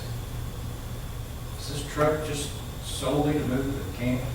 No, it's going to become my truck that I use every day. And You're replacing the Tahoe. the Tahoe is going to be pushed down to CID. There's 2 trucks in CID that have 100,000 miles. So the Tahoe will go to that, and my future plans is to try to get a bid one budget for CID to replace the other 100,000 mile truck. How much do you think you'll generate on this auction? Well, the money, and that was another thing, the outfit the truck, obviously that's additional money, and I was hoping to use the money from that auction to actually outfit it for the lights and all that. So if it wanted to be additional cost, I would ask for the outfit the truck. We're hoping to use that money from the auction and outfit the truck. Silver. So this brings up another question. I So know, this- yeah. What we said is the auction money would go back into the police fund.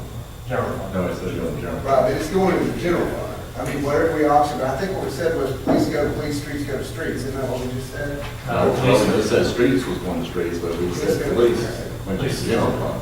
Okay, but traditionally it would have gone back to what we had as the. Yes. And I believe that we'll receipt it into the police department when we receipt it in. It'll be a general fund checking, but it will be departmentalized to police, so it will show up in the police revenue.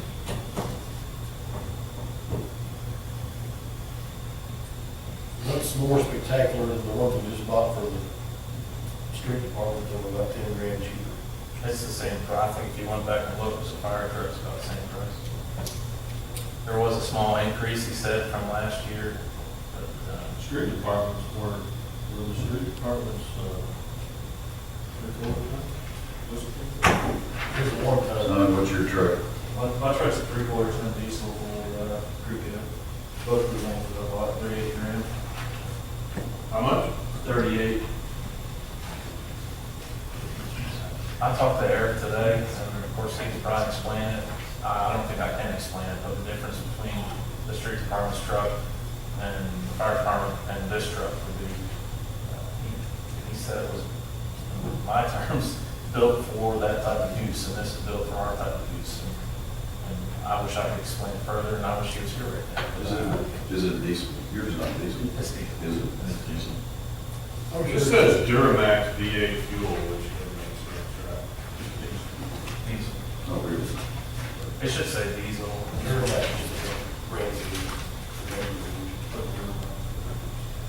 It says fuel diesel, it starts out right there. And then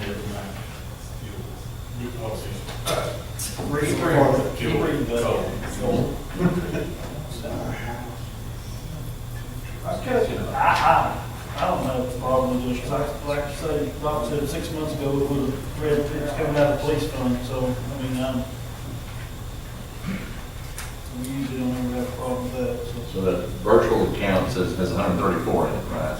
We're now 48, and you're saying how much the cost to retrofit it with all? Well, I'm hoping to use that. Use the auction money Auction for that. money to do that with, so it won't be any additional cost, just what we make off the auction. But normally, how much does it cost to? 13, about 12, 13. About 13,000. That's if you have to replace the radio also. How many miles on your tire? No. Close 60. Pardon miles, probably. Make a motion to approve. Second. Have a motion second to approve? Mr. Brown? Yes. Dr. Johnson? Yes. Mr. Powell? Yes. Mr. McDaniel? Yes. Mr. Terry? Yes. Mr. Terry? Yes. Unanimous. Thank you. Thank you. This next one ought to make me real happy. Is it the canine? Yes, sir. Can I? We had donations of $2,045 or $40. 40 or 45. 45. From different businesses in the city and outside the city. I'm just asking if that money would be moved over so I can send that check to Von Kleinstein Kennels.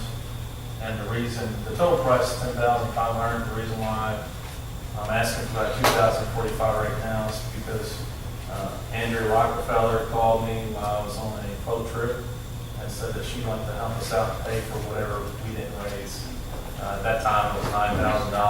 I sent her the total today, what was the remainder from outside of that 2045, and she is being invoiced now for the remainder. It's 8,000 some change. So the canine's going to be paid for after that donation. So the remainder is going to be paid for an individual citizen? Andrew Rockefeller. I think the grandfather was the other. She's a police officer. Make a motion we adopt that resolution. Second. And second? Second. We have, Mr. Powell? first and second, yes. Mr. Brown? Yes. Dr. Johnson? Yes. Mr. Powell? Yes. Mr. McDaniel? Yes. Tim Terry? Yes. Lance Terry? Yes. Unanimous. Wonder if Did she'd you say her name was Andrea? wonder if she'd be interested in paying for a truck. We need to, before we get too far into this, we want to go ahead and look at this one as to waive competitive bidding for the trucks. Yes.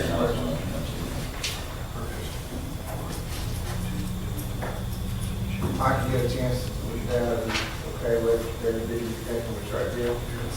Make a motion we put this ordinance on for first reading by title only. Second. First and second? Mr. Brown?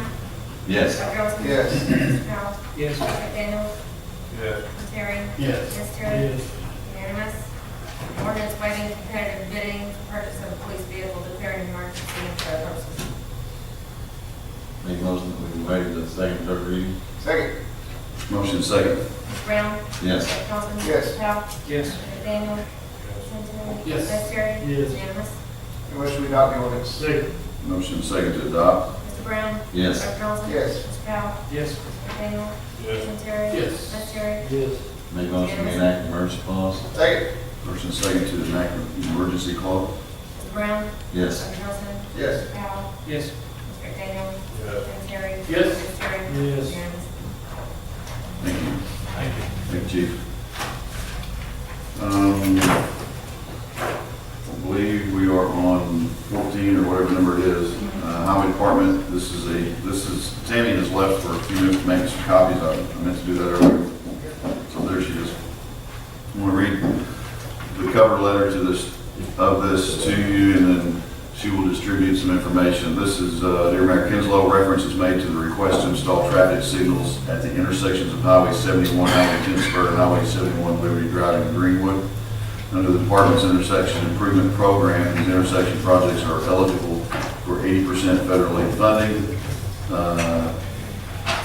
And this is $350,000 maximum federal aid available per project. For the Highway 71, Highway 10 Spur intersection project, the required 20% match would be covered by the department. The city's estimated share for this project would be $0. For the Highway 71 Liberty Drive intersection project, the required 20% matching share would be split between the department 10% and the city 10%. The city's estimated share for this project would be $99,950. The city would be responsible for 100% of the cost of right-of-way and utility relocation for both projects. Cost breakdowns are just enclosed for both projects. Under this program, the city may only move forward with one signal project per federal fiscal year, which is October through September 30, unless additional funding is available. Before we proceed with programming federal aid projects, your city council must pass resolutions, samples enclosed. I believe you have that. Authorize each project upon receipt of the original signed and sealed copy of the resolution, which will sign stated federal aid job numbers. And then what you have is a breakdown. And I think you've copied this. Borrow yours. It's really just what I just read to you. One being zero cost is the 71 Highway 10 Spur traffic signal. Again, remember both projects would not be including right-of-way, or we would be responsible for 100% of right-of-way and electrical. And then the other one, as stated in the resolution, is that cost. And then there's a quick breakdown on the other sheets you have. So, Mayor? Yes, sir. Who's determined we need stoplights there? Somehow did you answer that question? Then you gotta put the rest of it in there. Am I reading this right? It's gonna cost $500,000 to put up 2 lights at Liberty? But, I mean, To answer your question, I do not know exactly who asked for either one or both, to be honest with you. What we do know is that it was presented to the highway department, and they have just presented back to us the cost of said lights. Who presented? What? I got this in the mail. I thought this was gonna be a discussion about how to take out these lights. That's what I thought. We just take those 2 lights and move them down there? Chief, you want to address this a little bit? I'm trying not to throw you under the bus, but go ahead. It ain't gonna change my mind. With the, going back, I fought with the highway department sometime about the speed limit going back. To the point where I asked them how many fatalities this time, it's going to take the road back. And we have had a fatality since then, and that intersection we're talking about. So I got with Representative Douglas and asked that they at least look at it again, and lower the limit with the increased possible construction that's going to be going on. And it's going to be an area that's going to be built up, and we had the speed limit down where I think it needs to be. But she went ahead and got with the highway department and did a study, and they determined that there should be 2 traffic lights there. I didn't necessarily agree with Liberty Drive. That's the one that bothers me. I think the one at 10 Spur said, it's kind of a no-brainer. That's the one at Liberty, that's just, you're talking about just that drive where people turn left to go to Walmart. Yes. Now, there are a significant number of accidents that are there also. I think the fire department would agree to that. But if the speed limit got slowed down or the traffic, I think it would help tremendously if the 10 Spur, if there was light there, and not so much worried about Liberty Drive, to me. I think doing a study maybe after some time, with the 10 spur one installed and determine that, but I think. Is it even a mile from the 10 spur lot to the Liberty Drive? You're talking about putting 2 lots in less than a mile. Well, if you go to Fort Smith, and I know you do. if I've you- got a house. When you leave, no, forget that. If you get on 71 off of 0, there are 7 lights within less or very little more than the distance we're talking about. But those intersections, each one of those intersections, if you go down through there, you know, you got the lot of the major turn there where the. Well, you major, get- I mean, you're talking about Walmart, and these other places. you're doing our Walmart or their Walmart? Our Walmart. Yeah, that's pretty major. Have you, Well, you don't have to do there, I mean, I hate to be the naysayer. There's something on all 4 corners At of all, every at all 4 intersection. corners of every intersection, Is there- you know, between 0 and here, there's stuff. I just want to say on record that there will be in Greenwood, Arkansas someday. And let me just say a couple things real quick, and I'm not trying to talk you into a lie. I'm just giving you information that the highway department has sent us. No progressive city takes lights out. They're putting lights in. When you have the kind of traffic, Progressive cities put in Brings up, I'd like to roundabouts. remove the light. Progressive cities put in roundabouts. ooh, they do that too. And I'm happy to have roundabouts. But they don't put, Well, too. but you can't put a roundabout on Highway 71. Put a roundabout right here in the square. I'm all about roundabouts. Ask Mr. Wiley. I've been trying to, I love roundabouts. Chief, you want a truck or a stop But just know that the people that put these lights in, line? I mean, bottom line, you want a truck or a stop line? Wait, I just feel my promise. So does it cost us anything? Which one, the Liberty Drive will cost us 100,000, is that what it's gonna cost us? When that boy died and I was sitting in the hospital with his family and they asked about the dangerous intersection, I told them I would do what I could to make that intersection safer. I've done what I can, that's up to you we guys. really have to take out. Now, don't be putting that kind of burden on the city council. There's a lot of more variables into that accident than just a stoplight. We Well, use there's our a lot public of- knows I that. agree with that, but there's a lot of accents over there. I think Yeah. the fire department. When you say accidents there, you mean 71 at Pittsburgh? Yes, sir. Yeah, no, I'm 100% Very behind that. good. Zero. The only question I have is Liberty. I don't agree with That's that. Not until the one is in place for some So let me time. understand, so it's 10 and 71, our cost is 0. Other than relocation and utility, it says there, your planned share is 0. But let me read it. The city will participate in accordance with its designated responsibility of the project. That's the wrong one, just a second. We would be responsible for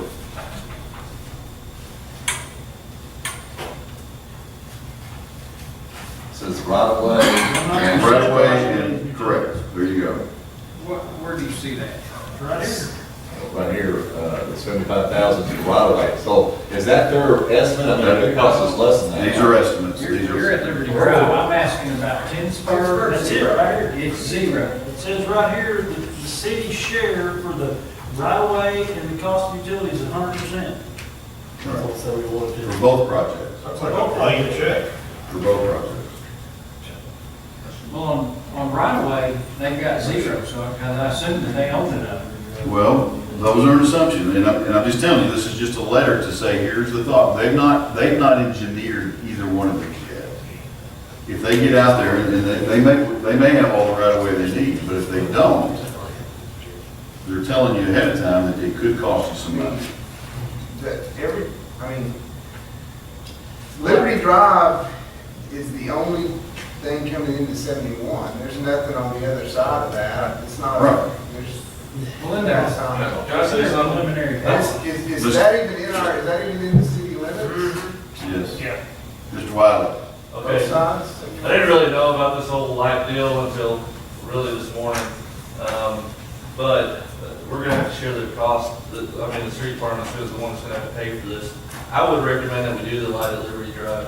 The reason why is as we're growing, there's gonna be more traffic here at the intersection, why not go ahead and get it done now? That way we don't have to worry about it later. You're not recommending we do I'm 1 at 10 recommending and we- 71? Do both of them, Both of them. both of them. Rod, to your right of way and utilities is 100% under 71 and 10 spur. Okay, what I was wondering too, on this, Since this is done by the Arkansas Department of Transportation, if we turn them down, are we gonna get blackballed against future projects? Just a second, we make sure clarify this. It's 100% right-of-way utilities on both projects. Okay, right. I'm just, But they've got it figured in on this, that they're gonna, the cost of right of way would be $75,000 requiring I'm road. just telling you that it's, the city will be responsible for right-of-way and utilities on both 100%. projects. But they're showing in their figures, they figured there'd be nothing at 10 Spur and 71 on right of way acquisition. Okay, But but these are, if there was something, right, we would be responsible for it. Yes. I'm sorry, AC. Wait, I guess, I'm torn, one time we kind of upset those folks, we kind of got pushed down to the bottom of every kind of consideration. I was saying if we turn down their proposal here, would that kind of, again, give us a black eye to the? I don't know, and I can investigate that a little bit. I will say that we also, you have the option, by the way, if you would like either one of these done before then, you get paid for the whole thing, which of course is not an option. So I don't know the answer to that question. I don't, only what we did was a request, there was a request put in through a state representative to find out what the highway department thought about this, if you will. So they've come back with these two scenarios. I don't, are you asking me if we put them off for a light, would we never get back on the list? That's possible. I mean, we kind of heard that from Mr. Bennett regarding our bypass. Well, or what I'm saying, is we might get put back on, but they might say it's 50-50. I would It's not 80-20 or 80, 80. Possibly, and by the way, and these both are also, it talks about in this letter that I read that if there's more money available, those numbers can change too. So I don't really know the answer to that question. I mean, I couldn't say. I would hate to think that a no to that, and I'm not suggesting we do it. I feel like my job here is to present it to you, give you the information they've given us. And it plainly does say, now obviously, even if you wanted both of them, which it's pretty obvious we don't, I don't think, that you can only do one per year. So if you decided to pursue this and put the resolution into trying to get the funding for 7110 Spur, they're only going to do one, and then if ever again you decide. So I would say no to that, saying that they're only saying you can do one per year anyway. So if that helps that. And I apologize, I didn't come up here to try to guilt you into it. I wanted you to understand why I did it. Everybody's, an accident happens because somebody messed up every time. And someone messed up in that case, what I'm talking about. There's no 100% guarantee a traffic light's gonna fix that. I mean, we've had fatalities at traffic lights, so, I mean, statistics, they need to put apples to apples, that's what aggravates me. Just because you put up a light, doesn't mean it's gonna stop it. It's the person behind that wheel, every time. It ain't the traffic light. I think we're getting ahead if we did the one. To me, the 10 Spur one is important because of the future growth in that area. And if we're ahead and it's there before the growth starts, then we're ahead of the ball. The stoplight a whole lot worse if you're gonna put one on 10 Spur at Westwood, you do at Liberty. It's 3 times worse at Westwood. My whole problem with the 10 Spur and the Highway 71 light, and just that whole intersection in general, obviously, is how you come off of it, and everybody knows you hit the merge lane and you're gone. There's always that one Okie that stops down there and causes a wreck. But anyway, if you talk about the development going on, that's going to totally change that whole entire intersection to the point where I feel like they're going to have to redo the whole light. But it will be. But the intersection, the intersection.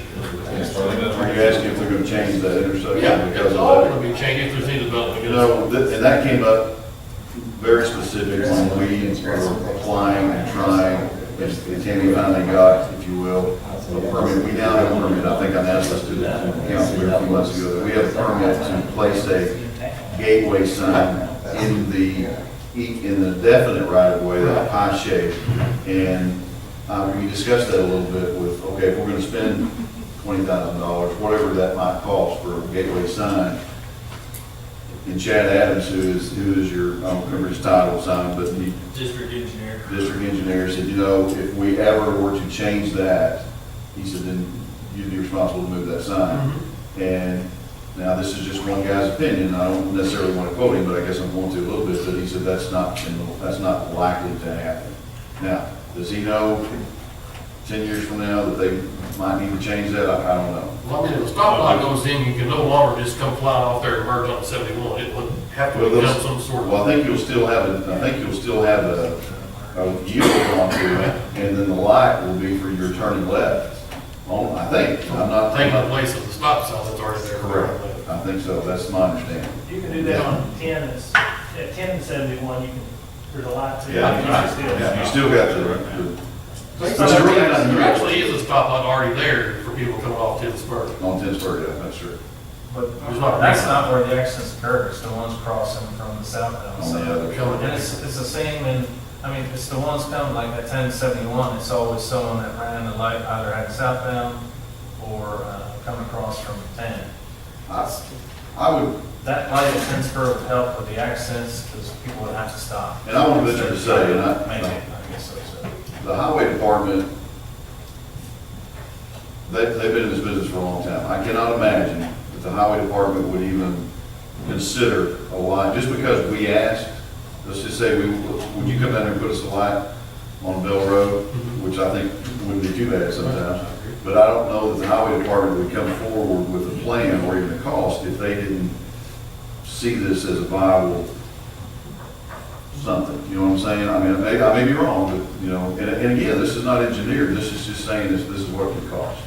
So they're in the business, I just can't imagine them offering this up if it doesn't make sense to somebody, and I agree, there's always, like Lance said, just because you got a line doesn't mean, I mean, there'll be people running into the back of each other, you know. Well, what's happening now is you're putting a chink in the armor as far as the old bypass route situation. Now you're just bypassing people in more stoplights. I mean, what's the point of spending a bunch of money on making a big bypass to miss 4 lights? By the time the bypass is built, we'll probably have a couple more lights down 10. Well, it's not really to make them miss the stoplights, it's to get them out of town to where we can get through with normal traffic. I mean, I kind of see your point, but they won't have choice. Those that use the bypass, whether it's truck, and that's our desire, I think, is to get that truck traffic out there. Whatever's out there, that's what they got to do. Well, I kind of look and see it that is going to be, I think, eventually, don't know when, but that's going to be a major intersection right there. And to me, if we have the government willing to spend, you know, $350,000 whatever we have right there at 10 Spur, and that's not spending anything other than right-of-way cost. But you're projected to be at zero. Well, I guess, yeah, and that's what I'm trying to figure out. Is it, or is it going to be half of that 75,000? You know, it's going to be The other 30. one, they projected to be 75,000. Because I'm thinking, on that other one, their Liberty Drive, I don't know if part of that's going to be Walmart land or what, but we might be able to get some, you know, right-of-way consideration, you know, knowing that that's going to be, you know, if Walmart doesn't want The to. problem I have with Liberty Drive is I can't stand stoplights at a 3-way intersection. It just drives me nuts. And there's not going to be anything to the other side. Mayor? Yes, sir. I don't want to see anybody else killed there, so I'm going to make a motion to adopt the resolution putting in a traffic signal at Highway 71 and Highway 10 Spur. If somebody else gets killed there, you're gonna pull the light out after it's put up? I think I've done the best I can do. I think those kids would be alive if there was a light there. I think we need a lot regardless of traffic accidents at that intersection. This is an actual resolution. For future growth, I think we do. He wants the one, which one? This is the 10 Spur resolution, 10 Spur 71 resolution. Okay.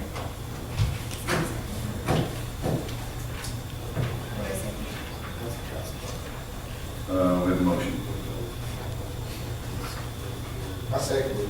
Oh, I'm sorry, got a second.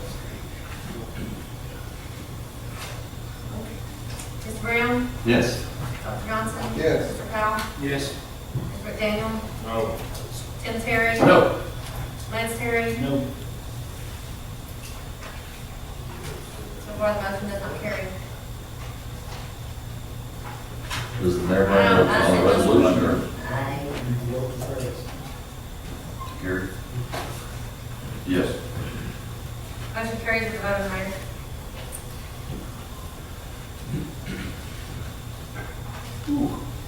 Now, can we table the second resolution, or do we have to address it? I don't think you need to, because You want to do so to that, my understanding, that even if this moved and they decided and we were able to do our, like, you're talking about a year from now. So this one on Liberty, we don't have to decide right now? I don't think so. I mean, I just, When you find out and come back? absolutely. Because I mean, in general, I don't think there needs to be a lot there, but I'm also in general against the idea of turning down money the government's come to hand us in the city. Sure. So I'd be interested in knowing. Councilman Powell, you see anything in that cover? I read it, but I don't want to make sure that I didn't miss. I'm looking at it, I don't see, Okay. I don't.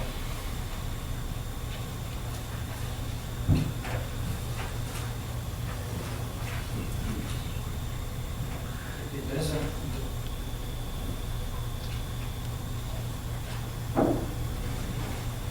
This is the letter that I The way I wrote. read this, let's see, where?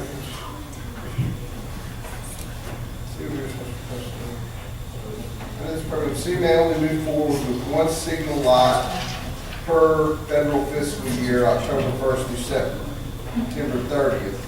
So we got to pick, is the way I'm reading that, for this fiscal year. We just picked. And we just picked the 10th spur. It goes on to say unless additional funding is available. Yeah. And I think that Can would we be good. proceed with the program? Yeah, it sounds like it's an either or deal the way that letter reads. We have to get it up again next year. I'm sorry. It reads to me like you can only pick one lot per fiscal year. Per fiscal year, yes. So we have to hit them up again next year for another lot somewhere.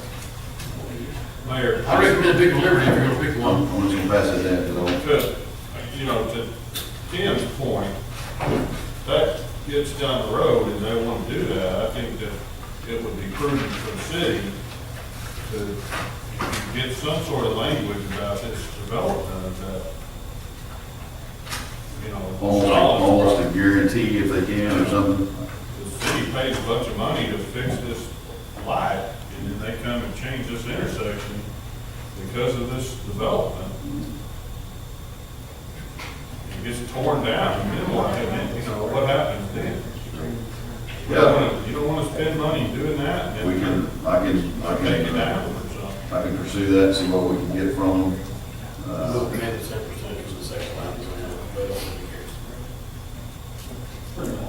on Well, the easement, the right of way on Burton's property, to my understanding, and it's just me going out and visiting with him, and that's the reason.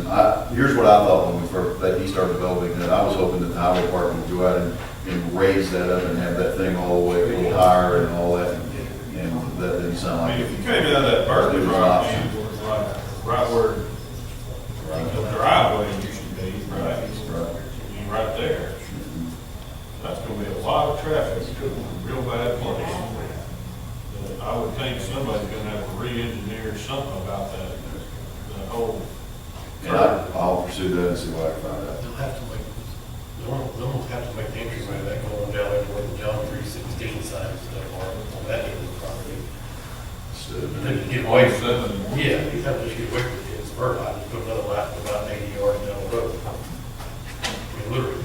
Well, to me, the entrance cannot be just right there at the intersection. It's going to be back up towards, Alltech, to that property, and then also up there to 316.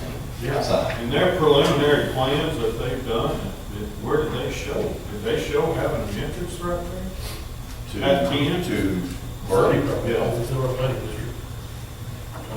I don't know. Right, Sonny? Yes. The question is, does Burton property on the preliminary plat have an entrance coming off of where we all He think? showed two entrances, one on Cedar Valley and then one off of 10 Spur. Is the one on 10 Spur basically where it is now?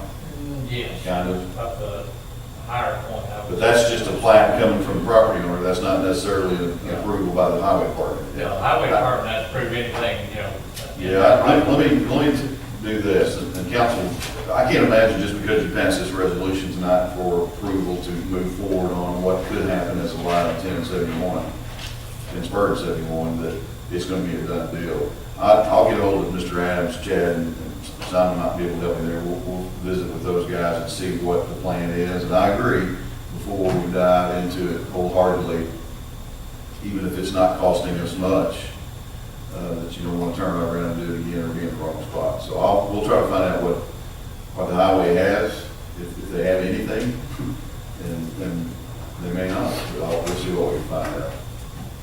Does that make sense? Before we sign off on contract to get it. Sound good? Gentlemen? Thank you. That is, I believe, the last item on the agenda. And so we would move, thank you, we would move into the department reports and questions from council. If the council, Is that ordinance number one, not number one, number three? Always be. okay. Some department heads are here, some are not. Did you want to hear from any particular department heads? I know you have some written reports in your packet. I guess the only department head I might like to hear from is our new finance director. Okay, if we made you stay this long, we might as well hear from you. His assessment of where we're at a little bit, if you can give us. I can't give you any assessments yet, because like I said, I'm on day 5. Okay. So this is a very, very growing, moving animal right now that I'm having to get my arms around, all the departments, the consolidations of bank accounts. There's tons of information that came from the auditor or the accountant that was doing work, left me a ton of notes that I have to go through. Probably won't have my arms around it until I sit down and talk with her. But I am very familiar now with the software that's being used. I'm making entries into the system now. I'm thinking they're dumping a lot on me, but I'm going to find that out after the first month's cycle.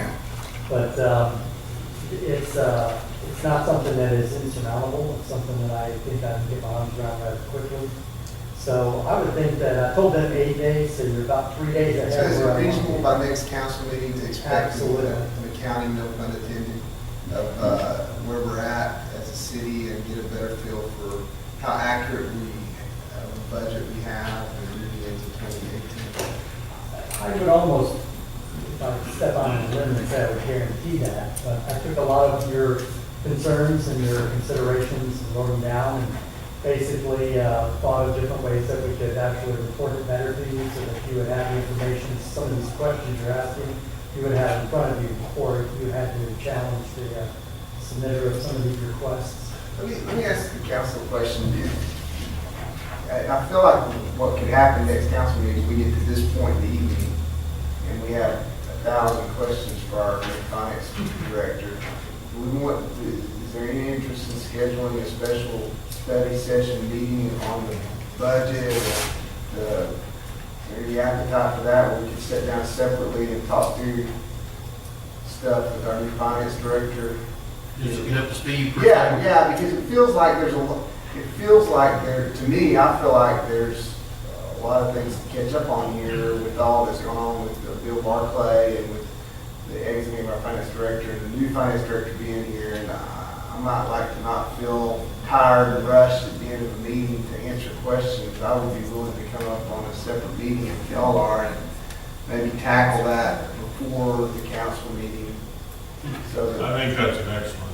Is that too soon? Usually, this isn't even that late. If it gets to be, if it's 10 o'clock and we're just now starting with the finance director, I'm going to be tired. Need to meet with the accountant first, and that's the end of this month. So it's the 29th, So it might be even into the next, I just, regardless of how we schedule it, I feel like having a separate meeting as opposed to trying to squeeze it into this meeting, for me, I would rather do that. How about throw this out there, Doc, to graciously help him a bit. How about just let him say, hey, I'm ready. I'm ready.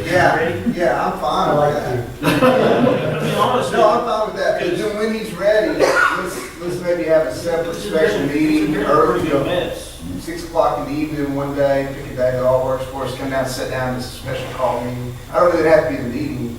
By the time that happens, we should be entering the Close to the budget cycle. So it get might ready. be that would be the time where we could say, this is what we're expecting the budget to kind of look like for the following year.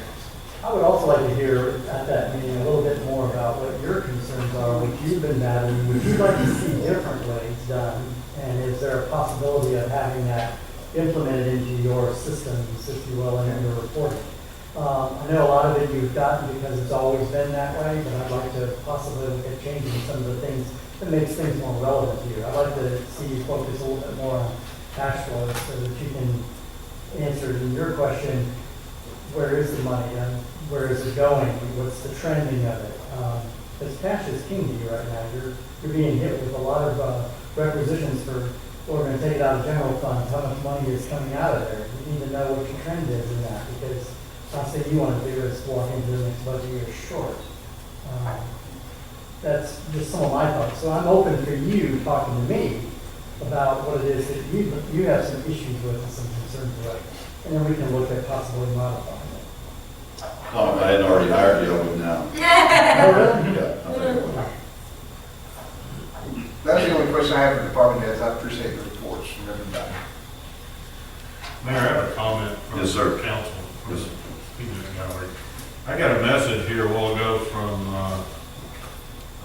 the gentleman at MSG, copying 5 News on it, and 3 videos showing Altus trucks taking recycling to the dump.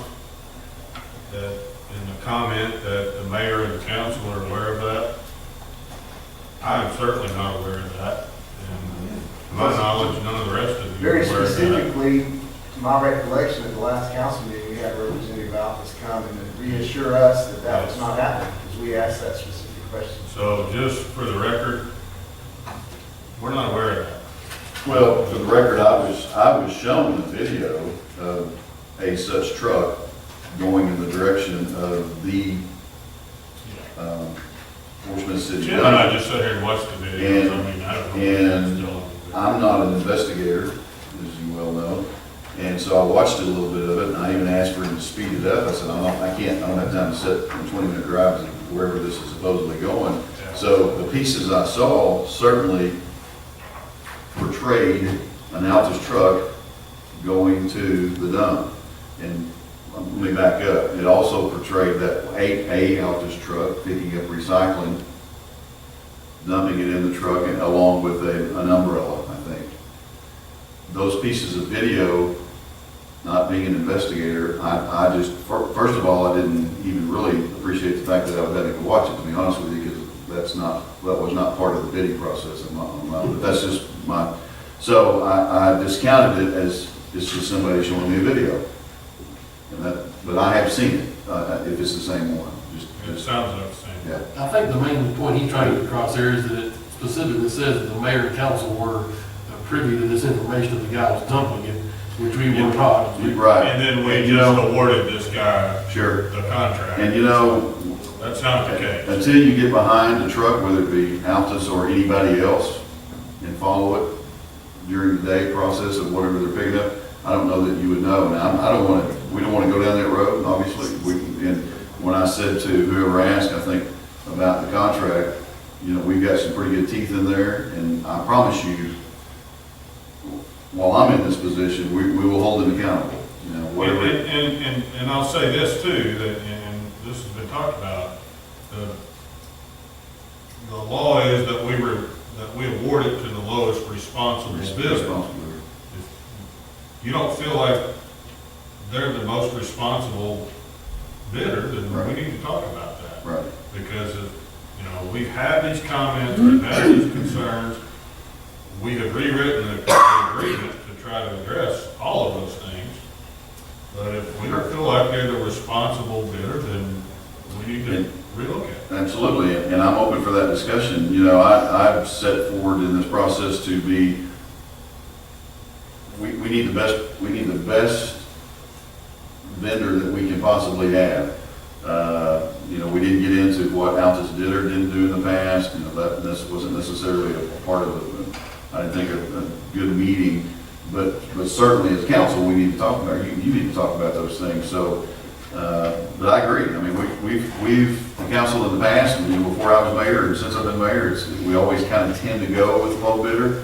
And Mike, or Mr. Hamby has pointed out on more than one occasion, it's not You don't have to, it's the most responsible, and, you know, whether this stays with Altus or not, I think is what the most important thing is, and I don't remember who pointed it out, this contract, which really the other contract kind of allowed for the same thing, but this one's better, that if they fail to comply with any of those things, we can just get out of that contract with the 30-day notice, I think. Mr. Hamby, I assume you have seen the latest draft of that, you're good with that. You know, I've seen some of this, but it's allegations. I hadn't seen anything. I think when we start rejecting somebody saying you're irresponsible, you're not a responsible bidder, we better have proof. Better, Go up Maple Ridge. And, Go down those. you know, once they sign I'm that, just saying, I mean, once they go sign up the that street, contract, this new contract, now's the time we come investigate. There was a moment there at the study session, it got a little tense, and It is. the doc down there, hands up. And on the same But token, it was a threat that you better be right. ready for what you're doing, because you're going to be lost. Here's what I'd like to kind of go into this. If Altus remains or gets the bid because of their Unbelievably low price. their unbelievable low price. To me, it doesn't make any difference if it's Altus, MSG, Waste Management, somebody from Florida. I'm going to be looking at, I'm going to disregard what has happened in the last 5 years. This is how I'm taking this position. I'm going to disregard the complaints and everything that we've had in the last 5 years. And I'm going to look at this contract as a brand new vendor, whoever they are, and wherever they get out of line or they don't comply with the contract, I'm ready to take action with our city attorney, whatever we need to do to make sure that they comply.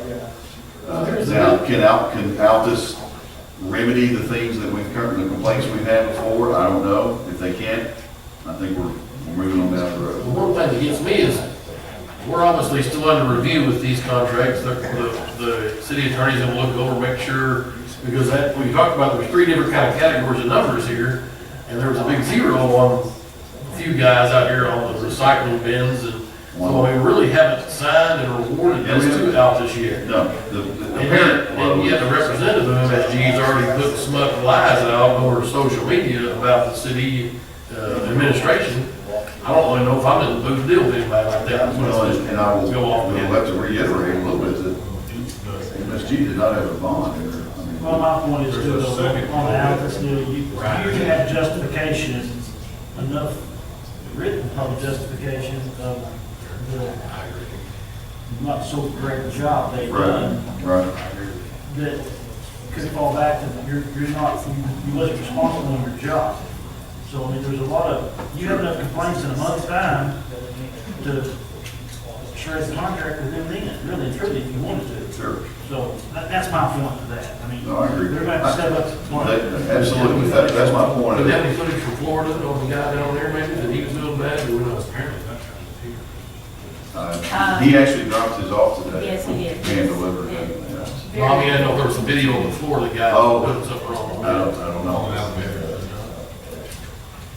It's, you know, we've all been dealing with this for a long time and news coming up, and I just, you know, and I can't be out on the streets every day any different than Simon can or anybody else can following these guys around, but we will well document any and all complaints, no matter who gets this awarded this contract, and follow up with it. Our citizens deserve the best they can get, no matter who it is, so we're going to try our best to hold them to that, whoever they may be. It's a nasty deal. Anybody? It's nasty. Are we in council forum? We are in council. I wanted to talk to Richard for a minute about, Okay. I visited him the other day and I didn't realize it, but out there on Ridgecrest, I guess, that building y'all got up there,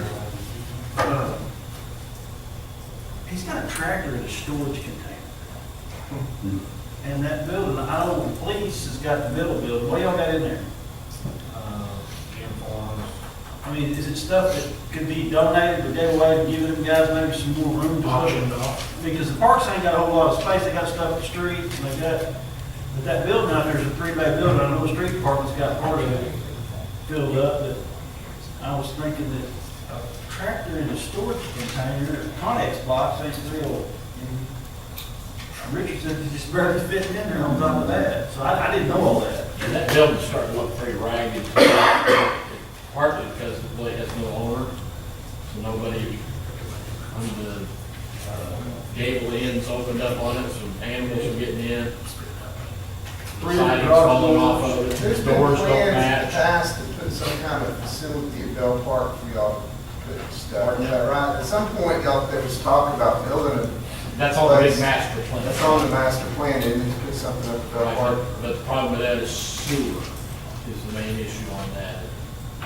So I was just thinking something for the temporary time, it's. Well, at Ridgecrest, what we have, there's the 3 departments out there, parks, streets, police. Right, we have a single The street- car garage, the police have a single car garage, and the street department has a. The street's done a kind of an add-on and a revamp, they ought to be able to vacate theirs, right? No. And We keep our police- spreaders and our snow plows in there. You what? We keep our spreaders and our snow plows in there at Ridgecrest. And you need all the room you have. If we put it in our shop, that's probably gonna take a quarter of our shop. Chief, what do you have? I know that you. Chief, you've got this new $3 million police station, do you need all the room that you have out there as well? The only thing we're gonna put in there is our flatbed trailer that's just sit down and put. But we've gotta go clean it out, it's not gonna fit in there right now. Richard, you got any ideas where you can put your tractor besides the storage? No, Richard's got, the Parks Commission has the smallest section, is that correct? Yes. Yeah, Well, it's packed full. it I've matches. actually physically looked at it. Their matches. section's packed full, and Simon's got a whole bunch of stuff in his. What's all the air conditioner deals? They just have the old police station. So, I mean, what is that in there for? I have no idea. Why aren't we putting that in? That's where those units are from the police? Yeah. Good auction of it. No, that goes in the auction. What? There were units. I mean, it's just, I mean, They I know were they're all talking about stacked. donating to the senior center, they're having some heating and air issues. Well, that's what I was trying before, to see if we couldn't use those over at, is that what you just said, at the Senior Citizen Center? There was 2 or 3 units, is there 3? Or I 2? think there's 2, I think we used one in our shop and Okay. there's 2 left. So 2 units that were in the old restaurant, AKA police station now, that building, and before it was before it was removed, so we got them out. In fact, Michael LeJean said you probably need to get those and move them, they'll be gone, and they were good, I don't know if they were new. So where are we storing? I don't know, I would suggest we take them over. That's why I'm asking. My whole point of this conversation is I was gonna see if there's any way we can get those guys some more room out the deal. I mean, I don't know whether, how we do it or whatever. I was just gonna see if we had to remodel that a little bit or something, but I mean, because they ain't got enough room to. Well, can we leave it with the mayor to go over and open all the doors and make sure we're not storing garbage? Yeah. And make some room for stuff for parks? We'll go look. I just had a problem putting a nice tractor in a Connex box. Yes, that's it. Yeah, one time we were actually storing all the light fixtures from trailer lights in our garage too, along with what we had. It was. You know, we've talked about it before, of cleaning the place up. Of course, the neighbor played into all that, nobody wanted to spend any time with the neighbor over there. So, and then I guess all the departments, See, because the thing is, even where their bay is, there's that fence that's got the well. Well, you can't even, I mean, it's cutting off half of that shop door, you get the garage door. I mean, you've only got about that much room to get in there. We couldn't put the tractor in that way at all. Because of that well and that fence that's there. So, I mean, really what it almost needs a little TLC where maybe that's a walk-through door or something like that, to where, you know, when your garage door. That right now, that's the worst looking facility in that neighborhood. Yeah, we're the worst building over there. It needs some help. That's why. We'll look. so could this have been a code enforcement problem that somebody's called and complained? Well, I can tell you this, the whole south gable end is missing. I mean, it's I wide go open. build it out there on our lot, Westwood. Take that one back. And we even talked at one time about, the sewer guys, and I can't speak for them, but have them move out to the sewer facility. And then maybe Parks can purchase their building they've got over here in the yard, which would be just fantastic. I don't think they're ready to jump on that as far as. Well, I know we have talked about, I guess more storage, just, for the city. But I had the plug going out there last week, and I was like, smoke. That ain't gonna work. I think we can get a cover for the trailer and most likely get everything out of it. It's been a while, but since I've been out there. I mean, I didn't know if that's some stuff you could donate to somebody, or, I mean, or how that stuff works. I mean, I. Uniform. Anytime that you build a building, storage is the place that's lacking. Right now, we're lacking, but we can, I think we can get the stuff that's out of there, and we'll just figure out something down the road, get it covered for the trailer.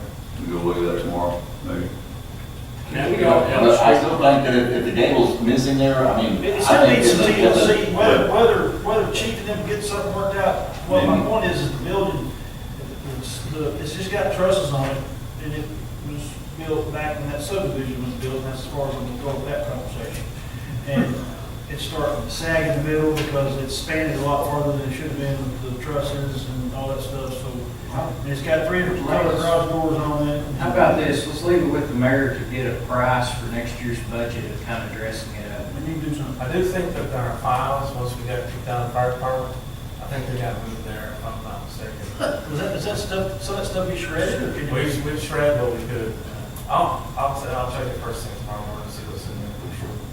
It should. Go out there tomorrow. Are you talking about that? Yeah. Any other comments from the council? Well, my question is kind of for a couple of guys. I was just reading the Parks Department report's fantastic. And I was just wondering, talking about the balloons were released in the building and set off the alarm, fire alarm. One, how's that work? How's it set off the alarm? There's a laser beam across the top. It picks up smoke. So that's why we have a prohibition on any kind of helium balloons or anything, or visiting machines, smoke machines. In this one particular wedding, and in that wedding, I also had built there a little after 1:30 in the morning and throw them out of the building. So did we get to keep a deposit and all that? Oh, yeah. All right. Yeah. So it just set off alarm, it didn't set off sprinkler. I was hoping the community is good where it sets sprinklers off. We don't have sprinklers, but we did have to shut down the reception, go out of the sewage lift, pop the balloon, there you go. I had to know the story, but I didn't read it. Council, anything else? Council Moore, Forum, yes, sir. do you have something else? I did not.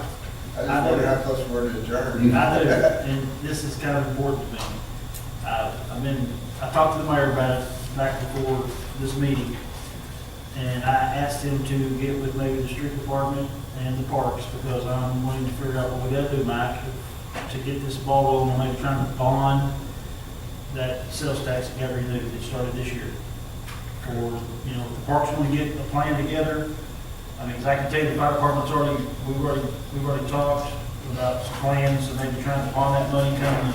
We've got about a little over a year and a half before the, Since you renewed it. well, not only that, but I mean, the election, I mean, when the vote comes Oh, up, okay. to get it on the ballot. And I asked Doug to, maybe talk to the parks and see if they were willing to put forth some effort to come up with a plan, to come up with some different, maybe A, B, C, and D, or options of what it costs to do certain projects.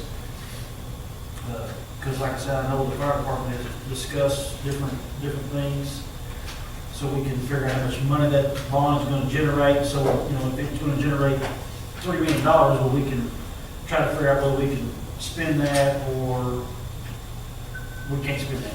Whether we can do option 1, option 2, option 3, or, all we'll do is D, because it's the plain Jane simplest, because that's all we can afford.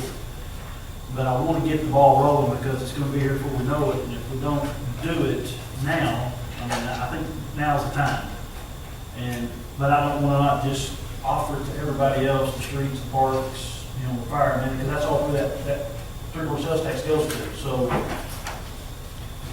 that's my spiel and song and dance, but I want to get the ball rolling on whether we need to get the bond council up here to visit with us, if we need to sit down, or if we need to go ahead and get those proposals together. He's gonna want the proposals. I'm actually working with the bond council on a project as part of this time. They're doing some refunding on some of their debt. And so I'm working with him already, but the very first thing he's gonna ask for is what you would, what's your process, what you figured, but I want to get it out there so y'all know that it's coming, because I ain't gonna let it go away. I'm gonna put forth some effort on that, because I think it's a good deal. It's one of them deals that's, it ain't gonna get any cheaper for stuff. I mean, and if we're gonna grow like they say we're gonna grow, it's gonna get even more expensive to do things that we need to do, you know.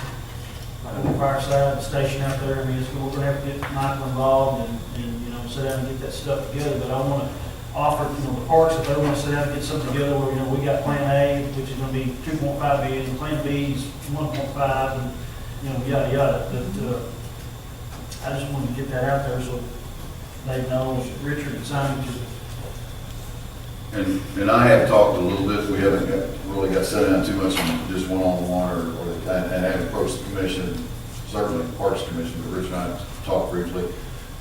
Simon and I probably talked more about it than anything.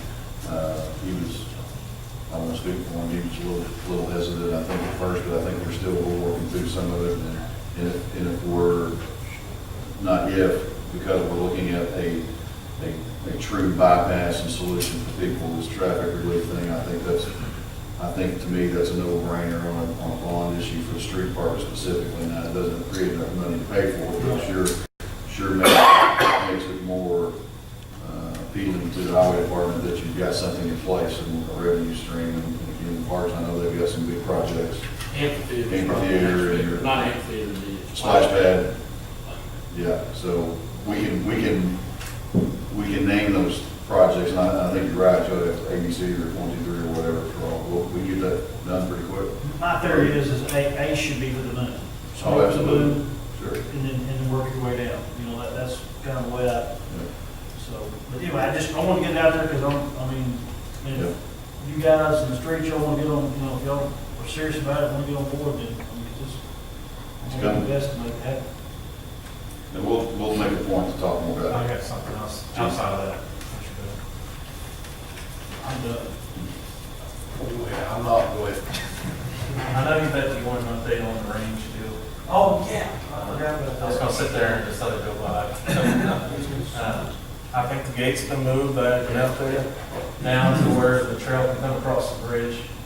And we made contact with the gas company about their lock. I've spoken with the Hollands, who are thrilled about us restricting access. And we're gonna switch our key lock, or to a key lock, so when people reserve the range, you have to come get it from us. We're gonna try to reduce the amount of people going. There are cycling rifles, we're also doing that, aren't police officers, so. We're in the last part of the process is going to talk to the ones that have control of the ring right now. And by next council meeting, we should have all the locks cleared off besides ours and the one for the gas company. Hey Chief, the way that lock thing works, there's got to be something in every hole, right? Yes, we're going to. So you have to put like 8 locks or something on There is about 8 locks on there, I think. You got to put 8 of your own on there? 6, I think. Well, that's So we're going to weld up the holes besides the 2 outside ones, one for the gas company and one for our lock. And ours will be a key. cool second mention, except that you got to have a lock, a bunch of locks. Well, there's so many people that have the combination for both the gas lock that aren't even gas people, and for the sheriff's department's lock and our lock. It's been the same combination for as long as I've been here. So. And repositioning that gate, Simon's group and my group got out there, and that's moved down now to where the old road that went down to the Iron Bridge is now outside of that locked area, so we can get the trail continued on, bring it on South Coast. So that's our long-range plan. This week I should have the signs made for City of Greenwood property, keep out, trespass and violation. That's a step forward on the trail coming across. Thank you, sir. I have something, Mayor. Yes, sir. We lost our councilman bachelor last weekend. So I just want to congratulate Lance Terry, got married last weekend. He's kind of quiet about it, but, Wow, people in the world. he did real well. I don't know how she did, but he did real well. Congratulations. I do have actually one more point of business, and it goes for Mr. Bell. I didn't know how much the council gets the browbeat, the planning commission or whatever, about some variance out on Forest Hills. You got any comment on that? Yeah, the gentleman has applied for a variance to put a cover over his RV, and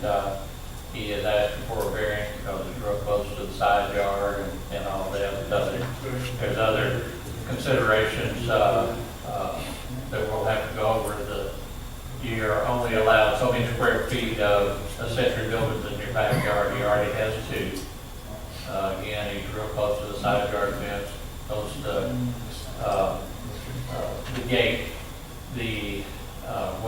What everybody's complaining about is the metal building, and there's really not anything we can do about that. If they look in their neighbor's yard, their neighbor's already got metal buildings up there. I drove through there today and counted 5 real quick. In fact, the first house on the right-hand side has got a metal building back there. So they're complaining about something that we don't have any control over, but we do have control over the side yard setback and the square footages. And I'd be real surprised if it's approved, but that's up.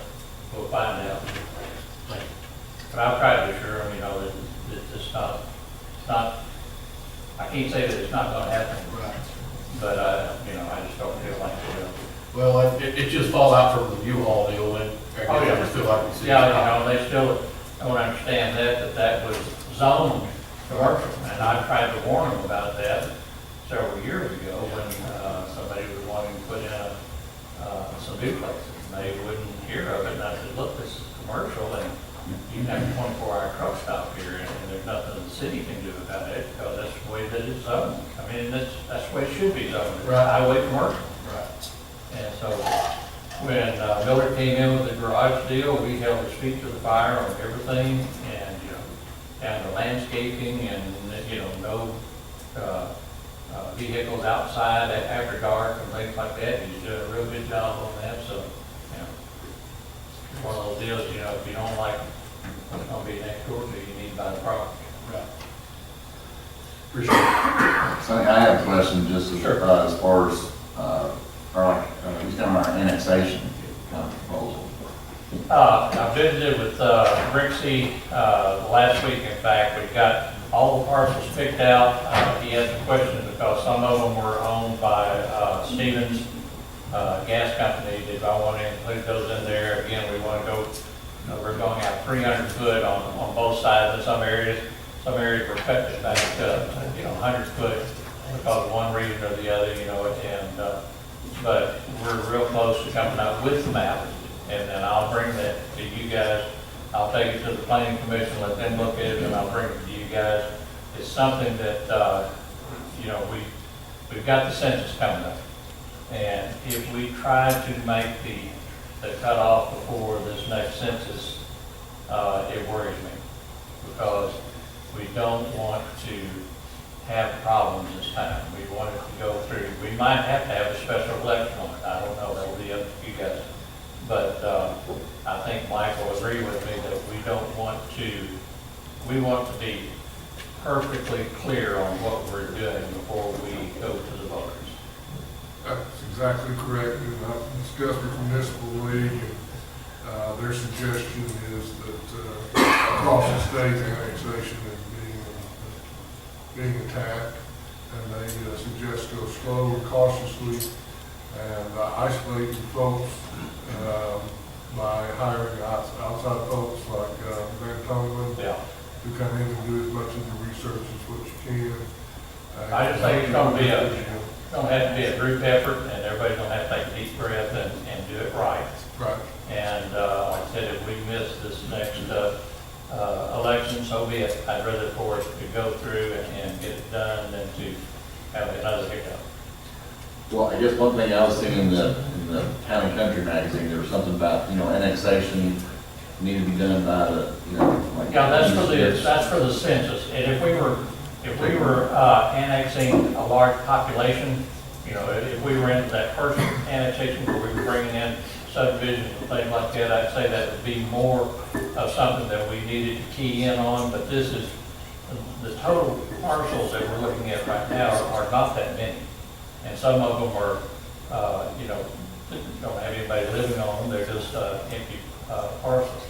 So the census deal is not a big factor that I can see. Again, if we were trying to bring in a shuttle lake or something like that, yeah, it would be. But with this, I just think that we would be better served if we take our time and make sure that everything is right, and then go go in front of the voters and have plenty of time to explain to them what we're gonna do. I don't want it to come out boom overnight, I want them to know why we're looking at it. This is a commercial area that will, benefit, Greenwood for years to come. And so, that's my recommendation. Well, as Mike kind of alluded to, using a third party like, Oh, yeah. I'm talking, is that something that you need to bring to us as far as a resolution? We will, I'll contact the municipal league and Mr. Von Coughlin and come up with some ideas of, what's going to be required as far as, a resolution on with the money and things like that. But I was interviewed with him briefly sometime back. He's been on board for a while, and so he said just when you get ready, you do it. Sonny, it might be cheaper to hire a third party than go through what we went through last time. The lawsuit cost us $30,000, and we spent about $20,000 getting Brixie. yeah, and like I said, but we've got to get the Brixie involved and come up with the initial map and then with the legals. But I guess that was $50,000 for nothing. I just soon go ahead and, if you think we need somebody, I think once we get the map and everybody decides this is where we want to go, these are the parcels we want to do, and then I think at that point, we need to bring Von Coughlin in and say, here's what we got, here's the map, here's the legals, what's the next step? And if we have to make Well, sure even down the municipal league. People analyze it from a legal standpoint. Yeah. And determine what would be acceptable as to annex, what we might not have thought of. And I've been quite a few meetings with Mr. Von Coughlin. And their legal staff, and Mike and everybody else. He's on staff at municipal league now, Yes. right? He's not on his own, so that's, you get one, you get them all. I mean, that's a good thing. Yeah. Thank you, sir. Thank you. Any other comments from the council or in the forum? Concerns? I would like to make this comment. We just announced, I guess FYI, that Chief Brian and Tammy and I did a walkthrough out at the property or the building on the property at Mount Zion and 71 that the fire department is in the process of purchasing. It was not the easiest walkthrough that I've ever been involved with, but we got it done and we kind of agreed to go ahead and continue with the closing tomorrow. There was a few little issues and hiccups, but we think we've got that taken care of, so we will close on that tomorrow at 2, I believe. Just to let you know where we are on that. There are 2 renters as we speak in there that are occupying 2 different portions of that building. I've had a couple of people ask me about it, so it may be that we can fill that up pretty quick with some more renters and at least get a little bit of cash flow going there. But anyway, we should be finished up with that tomorrow. Finance department hasn't received anything on the, like how much that closing cost when you check. Yeah, we would with the bank tomorrow. And then the bank. Well, I think, and I talked to Stan a little bit about that a couple of weeks ago, but yeah, whatever. And if we close on it, we don't have any paperwork or anything. Yeah, and I don't know. Nothing on the loan. I guess this will be one of those things, if we're closing tomorrow, coming back and getting your approval, when we already did, I hate that, but that sound. We agreed to do it, but we didn't have any specific numbers on filing fees or something like that, so. Where's the rent? Well, that's. Will we deposit that? Parks Department. Parks Department.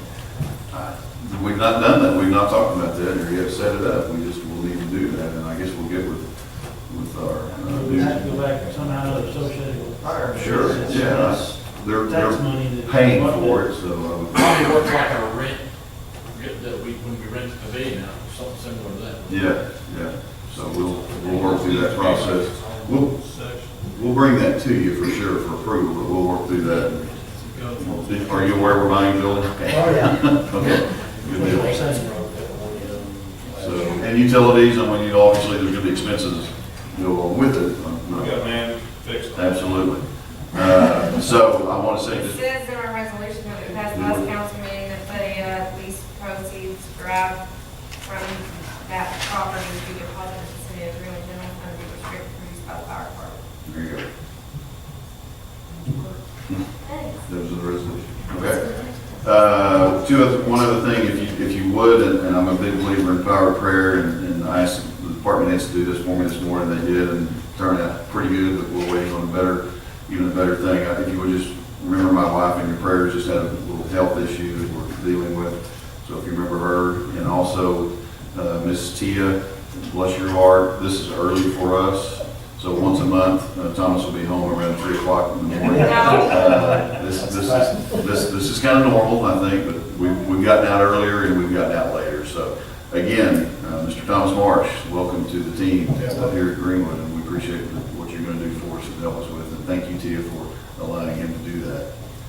It's got to be better than driving Paragould. Oh, absolutely. Okay. So You there won't you get go. me because we missed dinner.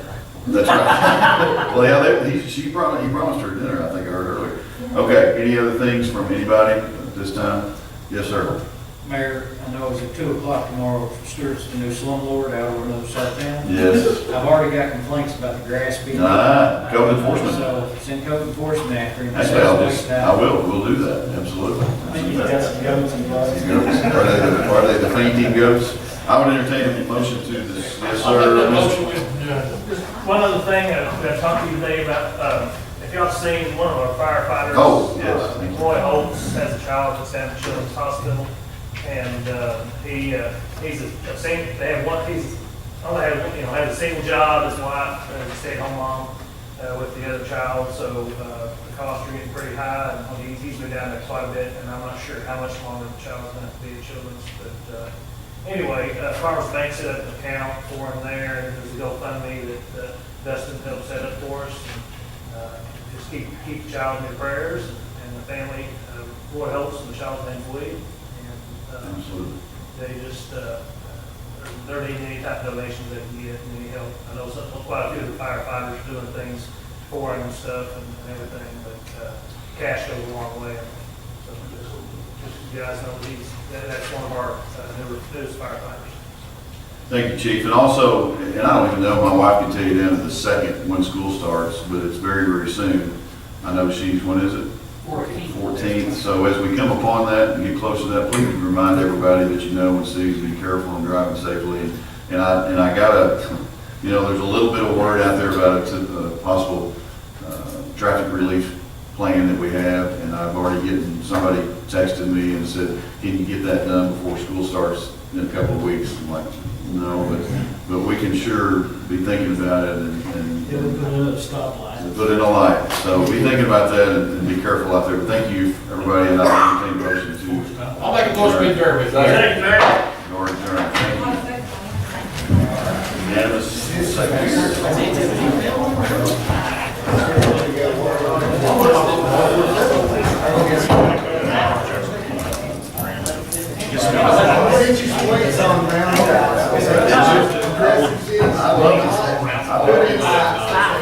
guy right here, this guy, we had an hour.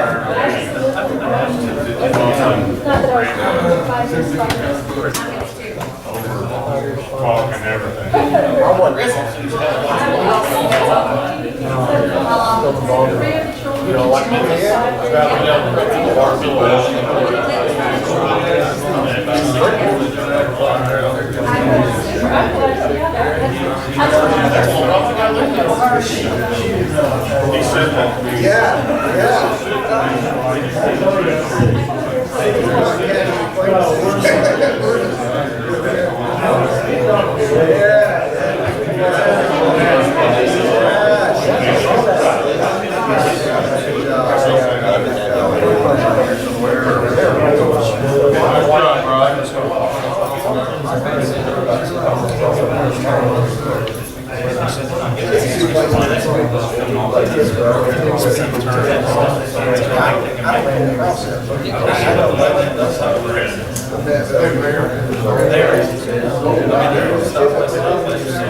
I will about trailer. Stand still. Sound about it. I'm just Terry. Welcome, Greenwood. Good to have you. Good to have you.